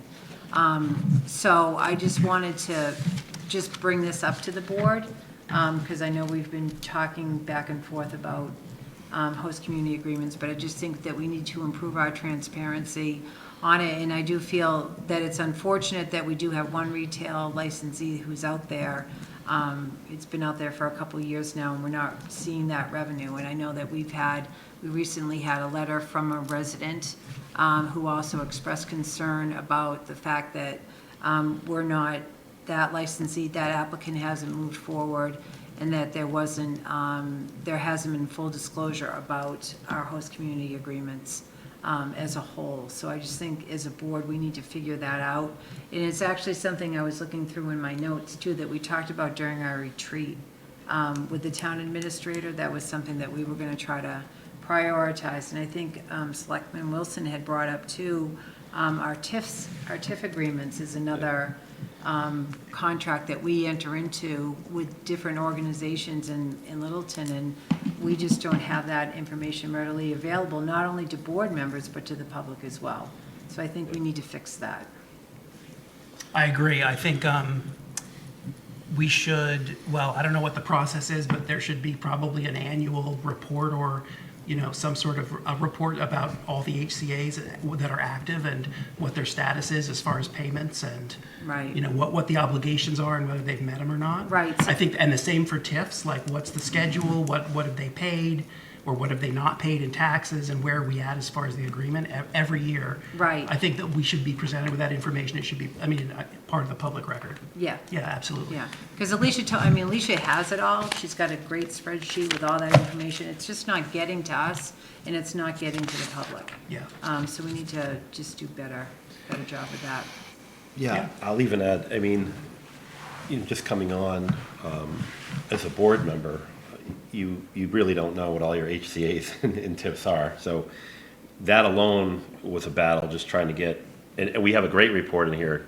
This is probably the most information I've seen since I've been on the board on who's up to date, who's not, and things like that. But the main concern, is sure the revenue that we're missing out on, and when we're talking about an HCA, if we want to talk about the marijuana retail or medical, it could be very, very significant when the town has already approved it, and we're just we're being I'm not going to say held hostage, but there's a period of time where we have to get at least feedback, and that goes with the TIFs too. It's not solely about the revenue to the town, but it's also about if someone, in the finance office knows who's not up to date or who hasn't made their last payment or is 2 payments behind. It's a matter of getting them in here and finding out what the problem is. Maybe it's something that our community can help them with. So I think there's a lot more to it than just strictly the revenue piece. Though it's of huge importance to make sure that our businesses are paying their fair share as we try to shift a lot of this burden onto, retail, industrial, and we have a lot of work to still do to that. But just kind of understanding maybe there's something going on with that business that's causing this problem that we, as a group might be able to assist. So that's kind of, but the awareness is the biggest piece. I had mentioned to Cindy earlier, if we just had a locked website, and I know that doesn't sound transparent to the public, but for new select board members to go in and be able to access and say, here's all the TIFs, here's all the HCA's. When we're just sitting around doing nothing, we can open it up and look at it and say, wow, that's a really huge amount of money that we're missing out on. I know we're going to talk about one of these TIFs in a few minutes, and that just shows some of the significance of not staying on top of this. And it doesn't mean going after people, it means getting them in here in front of us to have a discussion. And that's how I think you're right. I think there are mechanisms that are in place, at least in the private sector. We use SharePoint, we use shared folders and things like that, and they can be permissioned. We have to log in order to get access to different things, and you may not be able to see some things, but from that perspective where select board members could go there and say, what was the agreement with company X, company Y? One thing we do need to keep in mind is that with the retail that's governed by the Cannabis Control Commission, that's the state. Kind of like we just got these emails from EDIP. The state is the arbiter of that completely. They're the ones that collect all the revenue, and they're the ones that give us our 3% on the sales tax. And anything beyond that is, I'm not even sure how it happens. It's like Right, that's Alicia, I the guess. percentage. Yeah, correct, so but that is a large portion of that part of the HCA is dictated by the state, and we haven't, to the best of my knowledge, we haven't realized a single payment from the state for any of our HCA's. There's only one that would be eligible at this point. Right, that's correct, right, that's right. And Mr. Chairman, to the board, a couple things, at least themes we're hitting on. So this is a really healthy conversation for us because it's a reminder to our office about what things we need to follow up on. Regarding the item where we were in arrears with one of our our retailers, we are going to, as I understand, my predecessor had been working with that wholesaler to, kind of track some of this down and get that information. But then in his living, I think that's something I can pick up that mantle and follow up with them on. So Joe and I have been playing phone tag, and this is something I plan to take up with them. And then the other question would be of the board, we can look into having apothecary in maybe one of your future meetings to hear an update, because I don't think there's hasn't been any activity that we've heard of, but to your point, Gary, you know, this is a conversation we'd like to hear where, you know, we the board had made the effort to welcome you into town, so what's the status of things? So if that's acceptable to the board, we can follow up on that as well. Makes sense, and Yeah. okay. I think Yeah, so. and the state, regarding, I mean, the state might, just the fact that we're going to go into the potpourri discussion, that they came to us with the information that they had. We don't know how overwhelmed their office even is with all of these across the Commonwealth. So we're counting on them to be timely and everything. There's got to be a mechanism for us. We're driving the bus a little. Yeah, to at least know, maybe we can prod. Well, do we get like employment numbers from those companies? I don't think we do. I don't think we even have any method of like measuring whether or not that company has been successful at meeting their quotas. So Right. we have to wait for the state in Well, that case, right? you have to wait in a sense of, to get absolutism, I guess, if you will, but to bring a vendor in here that's on a TIF or an HCA, or a retailer or a business, if they're on a TIF, maybe we bring them in here annually. Yeah. Have And make a them help. discussion. What do we do to help? Where are you at? Do you need any help? Are you falling behind on one of your promises on the TIF? I don't know. I just think there's got to be a better way, because it's almost like we're just seeping money out the bottom of the boat. It just doesn't, something's got to be better than the way things are right now. Yeah. Okay. I don't know if I'd paint that grim a picture, but It's not. Well, it's, I mean, you Well, know, we don't know. I know right. that- I don't know what I don't know. I know Gage made over $18 million in revenue last year. Sure. And that 3% of 18 million is, you can do the math. That's how much, I really that's how much this town missed out by not approving the license, you know. Yeah. But, Okay. But these are things we can follow up on and come back to you on, so. all right. Any other comments on this? I just think in general, I don't necessarily think that all the HCA people have to come in front of us, but I would like to see a report from, I don't know if it's from them or from the town that says, you know, we promised, you know, we gave them X and they gave us Y, right? And, you know, and just know that they're in a violation or they're fulfilling their end of the bargain, right? Yeah. Because it's very hard to tell, right? You have to really dig. Yeah. Right, and it would be just good to have the transparency to know that, you know, we're living up to what we promised and so are they. Yeah. Right, and if they're not, we either need to, like Gary said, go and talk to them about what we can do to help them, or, you know, figure out what we need to do to, you know, it's the carrot or the stick at some point. So. and I think it behooves both us and the operator to come before us, present the big Right. giant Happy Gilmore check, Yeah. and celebrate it. You know, because that's we entered into this agreement jointly. You know, Right. we want them to be And successful. that's the benefit to the town of doing Correct, this whole thing. correct, Yeah. yeah. So I think that's important for us to reestablish that. We did have that the first couple of years, with Sanctuary coming in and showing the big, you know, the big photo op. So we should re-engage with them and the others to celebrate those things. And I don't know if this is part, I mean, you and Cindy and Mark, I know you're going through the policies. Is there any ownership of this in there besides the select board? In other words, when someone, when a department head, or I don't know if the town administrator or your office owns something to do with this, to follow up annually, quarterly, 6 months, I mean, I guess I go to the treasurer and say, hey, have they paid? Right. Well, Alicia does keep track of all of this information. It's just not getting back to us. Well, what's the alarm that And- sets her off? Right, well, like there was an issue with somebody not paying, and it's like that never got shared with us at all. Yeah, Like, we should have at least known, hey, we've got this issue, but we're working on it. yeah, Would have been nice, because it's the board's agreement. We're the ones that enter into it with the entity. Yeah. We should be aware, at least, that the issue exists. So we can go out there and knock on some doors. Well, you know what I mean? Like, and so, I mean, the checks and balances are there, with the exception of having, you know, like the larger companies that we have a TIF agreement with coming in, and getting before us, which would be great. but also just, giving us regular reports as a board, but also getting that information out to the public. Communication. It's all communication. So I guess this is a pushback to the town Yeah. administrator, your office, just to come up with a solution on that, anyway. Yeah. All right. Fiscal year '24 Town Administrator Performance Review. Right.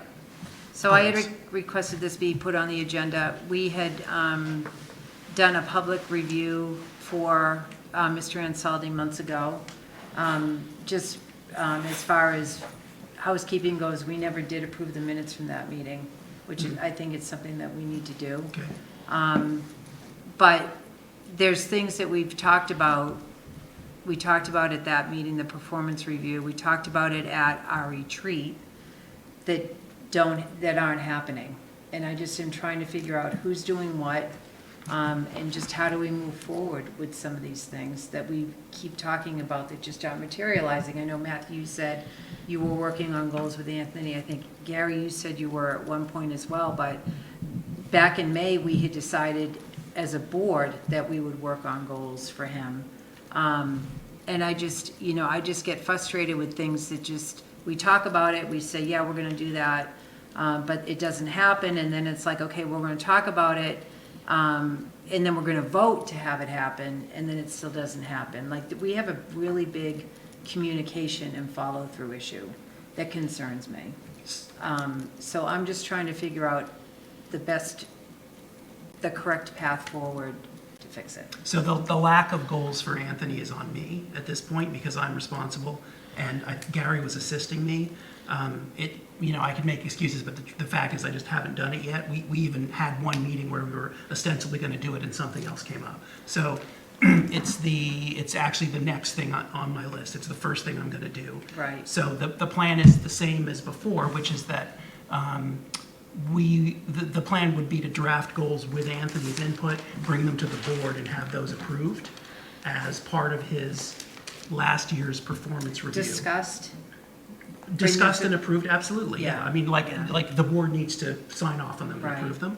And I believe, and I can't remember if this was discussed broadly or just, but I believe that we decided that for a variety of reasons that the review was not accurate because there were no goals set for him for his last review.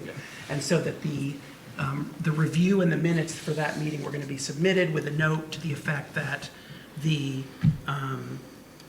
goals would be carried forward for this year, but that the review information which was submitted was, I can't remember what we said, Gary. But it could be used as part of the discussion going forward for the upcoming year, because you still have a snap, though it can't be used directly for a rating for that year, because there were no goals to measure it against. We could use what his shortcomings might have been, or things you wanted him to work on, slide those into the new goals for the new year. I mean, that's... Right, so I totally get that. I mean, I look at that aggregation for that, there's core functions of the job. Even though there weren't goals set, there's still core functions of the position. Either you're doing the core functions or you're not. So I'm not really buying in, I'm not fully on board with just discounting that whole process that we went through, which is kind of like what I feel is happening. But that being said, we did as a board decide that we were just gonna take that and move forward. And so that aggregate still exists. It still needs to be approved as part of the meeting minutes because it was a public meeting. We can't get around that, and we just need to do that. But don't discount what's in that aggregate when you go forward and set goals. That is the evaluation, That is- essentially. No, no, I mean, I'm not disagreeing with any of that. I think that not only are we going to approve it, we will approve it and enter it into the record, but I think what we realized was that the core functions part of that review was a small percentage of the total. I think the majority of the points on that review form are based on the goals that were set for the previous year and whether or not he achieved them. I can't remember whether it's 2575 or 3070. Well, that was when he wasn't a town administrator, that was an assistant. No, this was his first year as town administrator, his annual review. The goals were never created for him for that year. I don't even think we did the review that year. Whichever year it Yeah. was, like the one that we're talking about, there were no goals to measure him against, and that was the majority was of, his- that the was- majority of the evaluation form is based on those goals.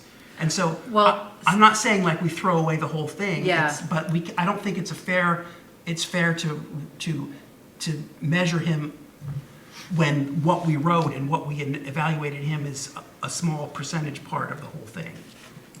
Because if you go back and look at that form, like the things that we filled out were only a small part of the total. What should have been like, again, I want to say 30% or something like that. Okay. Yeah, I mean, I thought it was a good process, but we just need to get this done, because, and Matthew, you know, because I reach out to you often. Poor Matthew. No, it's fine. I do, I get frustrated. I get frustrated when I ask for things and they don't happen. I get frustrated personally when I know that we as a group have decided on something and it doesn't happen. And I can't keep being the person to be the reminder, because I have other things that I'd like to work on. And so I just really think that we just need to get this straightened out and move forward is my whole point. I agree. So. And I'm gonna, as I said, that is the only thing that I'm gonna work on next. All right, So, thanks. okay. So as an aside, but a yeah. related issue, Chuck and I did finish the police chief's review and submitted it and signed off, and it's all done. Congratulations. Right. So should we have that come up at the next meeting? Oh, you did? Is the police chief? Yeah. Okay. And Chief Connor's done as well? Yeah, well. Yeah, we had a great meeting with him, and we finished it and we sent it over to him. Yeah, we need to follow up with For him. comment, so we can bring it in front of this board for comment, and then, Maybe- I think it's the same. Approval and acceptance, right? Yeah. Maybe Yeah. at the next meeting, we can do both. I think so. Okay. Yeah. Maybe the next meeting we We'll do follow all up with three. Chief Connor on Yeah. that. Yeah, all three of you. Yeah, okay. Great. So feasibility study and schematic design to replace the tennis courts. Correct, okay, so, as you know, we, as a result of the construction of the Council on Aging, we're going to have to be moving our tennis courts to a different location. You discussed this at an earlier select board meeting and narrowed down the potential sites for this, sites where the tennis courts will be located, to three places. It's 82 Russell Street, the Cooper Farm location, and potentially Wickham Field.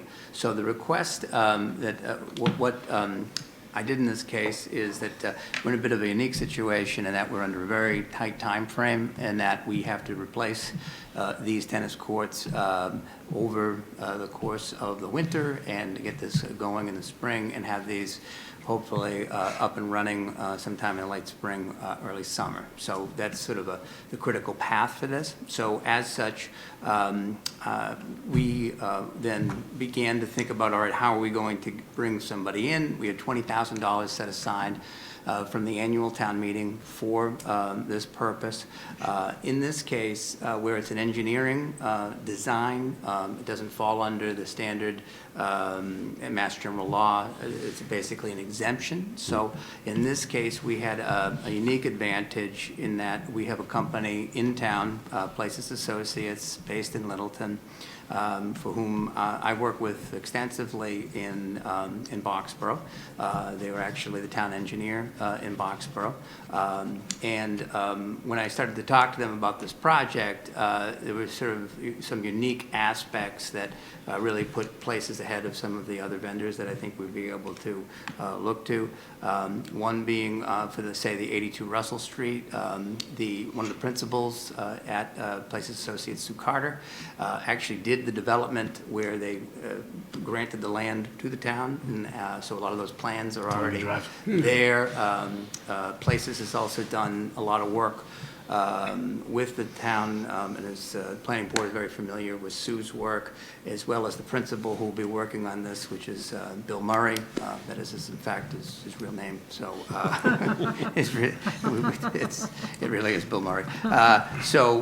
Bill will be doing some of this work. The other advantage that we have is that they were doing a project for a park in Boxborough for us. They just recently went out to bid that included a tennis court and a pickleball court, so they have some of that pricing that they can just take off the shelf. So the whole idea behind this is to turn this around really quickly and expeditiously for us. And because they have a lot of that internal knowledge and they're local, I think we're going to be able to get some good value out of that.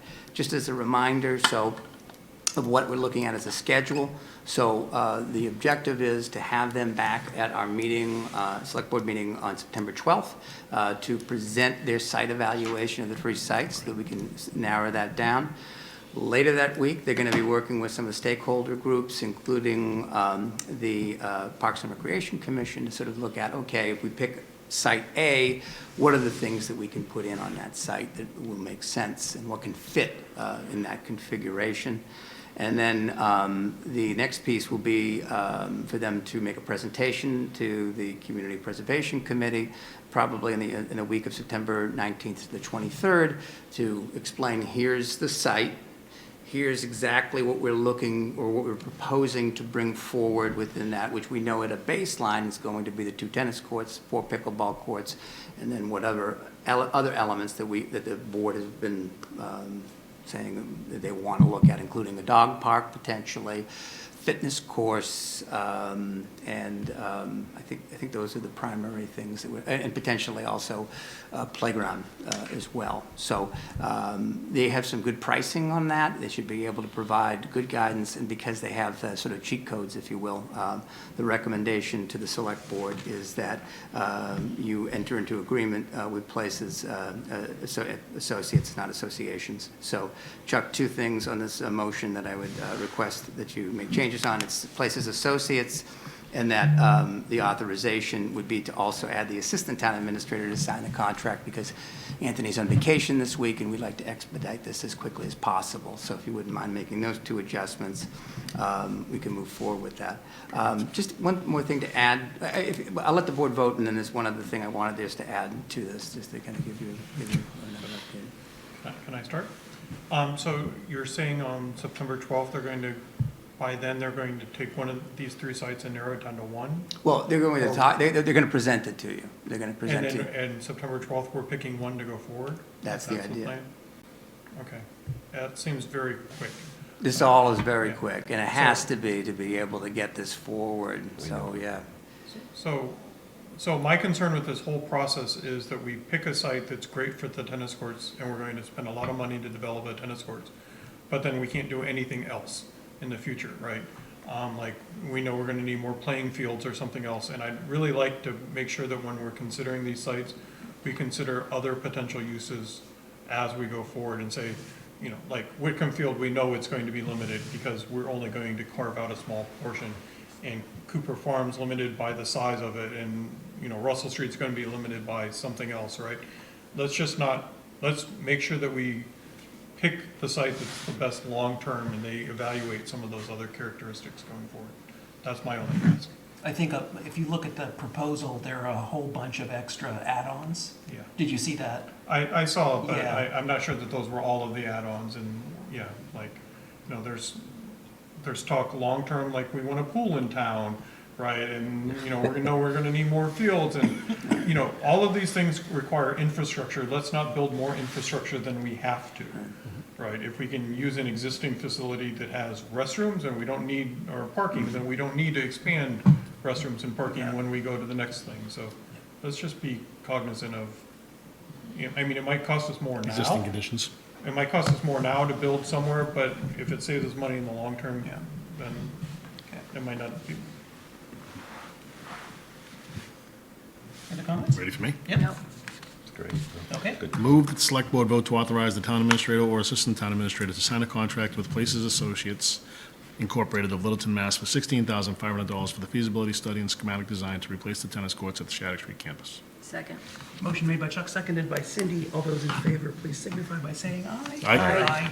Motion carries 5-0. All right, thanks. And the other thing, just to add, I had a very good conversation today with Alicia Day about what other grant opportunities we might be able to seek within this. So there's a USTA grant that we might be able to pursue for both pickleball courts and the tennis courts. There is a group called the Stanton Organization that would potentially fund up to 90% of the dog park, should we choose to pursue that. And there's also a separate, not Stanton, but Manton group that might also help provide some funding here in this as well. So whatever funding we'd ask of the CPC would be for the full amount, but we do believe that there's some good opportunities here to pursue in terms of a grant to knock that overall cost down to the CPC and, of course, the town overall. So we intend to pursue that as well in this instance. Great. So. That's great. Okay, on to potpourri. Okay, all right. Well, this is really more of a quicker update for the board. I believe Anthony had sent out to you last week that the potpourri group has appealed the finding of the Economic Assistance Coordinating Council, and that hearing is scheduled to take place, I believe, sometime in the October timeframe. So all of this was, just to remind the board, all of this was predicated on the fact that there were, that the potpourri group was short 31 positions from their target of where they needed to be in compliance with our TIF. So, we were having some of this conversation before. So much of it does count on the state being able to follow up on these things and inform us. But this is a very significant discount that we are providing to potpourri. And, Gary, to your point, we want to be able to support businesses in town and support them when necessary. But we also need to hold them accountable, because this is taxpayer money and discounts that we're essentially giving them with the idea that they are following through on the job production that they've committed to this select board and to the town. So currently, we're on pause. We're waiting to see what this will be. I would remind the board, this is just this slide is just a reminder of the, they did request a hearing, and that, the potential for this is, when we look at, the taxes, it's close to nearly $500,000 in discounts. And when you compare that to our other TIFs that we have here that Kathy had put together in her update, it really dwarfs the other two that we have in place. All of them matter and all of them are important, but this one in particular really deserves our attention. So the hope is that we'll be continuing to work with town council and with the state on this moving forward, so that we have a really good sense, because they, at this point, they need to show where are those 31 other employees, and it can't just be seasonal employees. It has to be full-time employees that have been kept all year long. So really the burden's on the potpourri group at this point to demonstrate that, and we intend to stay on top of it, and again, the implications for us, quite significant. So it's not lost on us. We're continuing to monitor it, and we'll keep the board informed accordingly as we proceed forward. Thank you. Comments? Anyone? Yeah, I had comments last meeting on it. The financial significance is a big part, but I'm just curious. I wish town council was here, because what happens, I don't know what they're appealing necessarily, but so when they say they appeal and they win the appeal, it's still, they signed a TIF with the town. Right.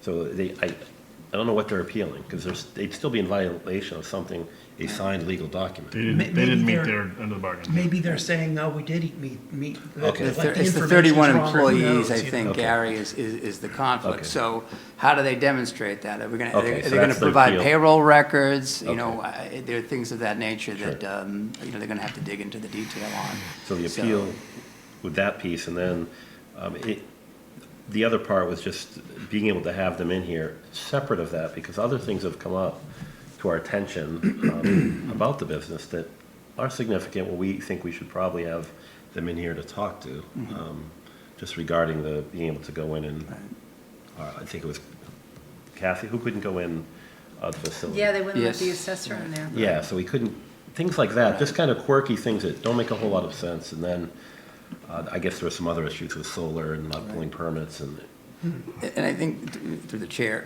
I'd say it's just a question of timing for that, where we know that there's the appeals taking Yeah. place, it's a question of, do we bring them before us and they, Yeah. they come forward and, do we, you say go forth and sin no more? I don't know about what, are we better off just waiting to? I'm sure town council would advise that. So I think it may be something that I can follow up with the town council in terms of how they would advise the board to proceed. But, timing's important on this. It is. So, Okay. but I think it's something we can do, and I can ask I could follow up with town council and ask them to opine on the matter in terms of the timing. and if they know information on, excuse me. No, go ahead, Chair. When they appeal it in October, and they sit down, and the ruling on it, is it made right then, and we can act, or we'll get back, is the appeal, they'll say, okay, we're going to rule on it, we'll get back in touch with you after Christmas Exodus. So now we've lost 6 months. That's why I was, when I talk about getting them in here to discuss, On the record. I would say, definitely probably after the October meeting, sure, but I would like to know if that's an immediate decision on the appeal, or is this something that goes back, and then we wait another 3 months? And I think regardless, too, because of the other things that Kathy brought up, this is a large business in town. So It is. if Kathy's trying to get in, Yeah. and different things that So that that would came be- up with with some building permits, I think that also came up, Gary. I think it's probably good to have conversations Yeah. with some of the larger businesses in town and with some of the concerns that we have, and make them accountable for it. So I think that's a prudent way to handle it. It's just a question of timing, and I'll follow up with town council accordingly. Frank, I think that both FIBA and Patriot, who are also under a TIF with us, have been very accommodating with RRC, the consultant that goes in and tries to see what the personal right. property is. That's right. That's where they've shut out RRC. Yeah. And not allowed them to go in and see the millions of dollars worth of robotics and picking Yeah. the equipment and all that kind of stuff. But Are they under an obligation to let them in? I'm wondering. I mean, this is Yeah. idle speculation. They would be, right, and but it's, it's varying levels of cooperation. Yeah, sure. When you pull a building permit, or you don't in this case, don't pull a building permit, it's fairly obvious, you're a large business, and, they should know better. Yeah. And so it is probably a wise thing for the board, regardless of what happens with the tip, Yeah. to have them before you and remind them of their obligations to the municipality. Sounds good. I'd like to hear from town council on how we should proceed on this, and have it on the agenda for the next time to say whether or not we should be sending them a formal letter or wait for the EDIC process to play out, because it does seem like we decided at their last meeting basically to wait to see whether they appealed the decision or not, and then take some action, but now we're kind of stuck on what action we should be taking. And it seems like town council should weigh in, and we should be taking some action, or no, we should either explicitly decide to take action or explicitly decide to wait, right? Rather than what we're, Right, now are those two things separate? Is the tip Right. separate than these things about current assessed value? Right. Those things that come, to me, are town business, they really have nothing to do with this thing. Right. And this is, so anyway, but, Well, we send them a bill for what we anticipate there. Yeah, there you go. right. Make them fight That's us. what happens to a resident in Let town, them right? put They're- for an Actually, abatement. that's a good point. So- Have them come in for an abatement. Yeah, but, Okay. all right. Okay, but we'll follow up. Prove we're wrong. Yeah. On to minutes. Draft minutes for August 8th. Any comments, corrections, updates? No? Move the select board vote to approve the meeting minutes of August 8th, 2022. second. Motion made by Chuck, seconded by Mark. All those in favor, please signify by saying aye. Aye. I will abstain because I was not present for the meeting. Motion carries 4-0. And I'll take a motion to adjourn. So moved. Unless there's any other business. No? Nope. Okay. So moved. Motion made by Chuck, Second. Seconded by Cindy. All those in favor, please signify by saying aye. Aye. Thank you very much, Littleton. We'll see you on September 12th. Take care. Good night. Thank you for the rain.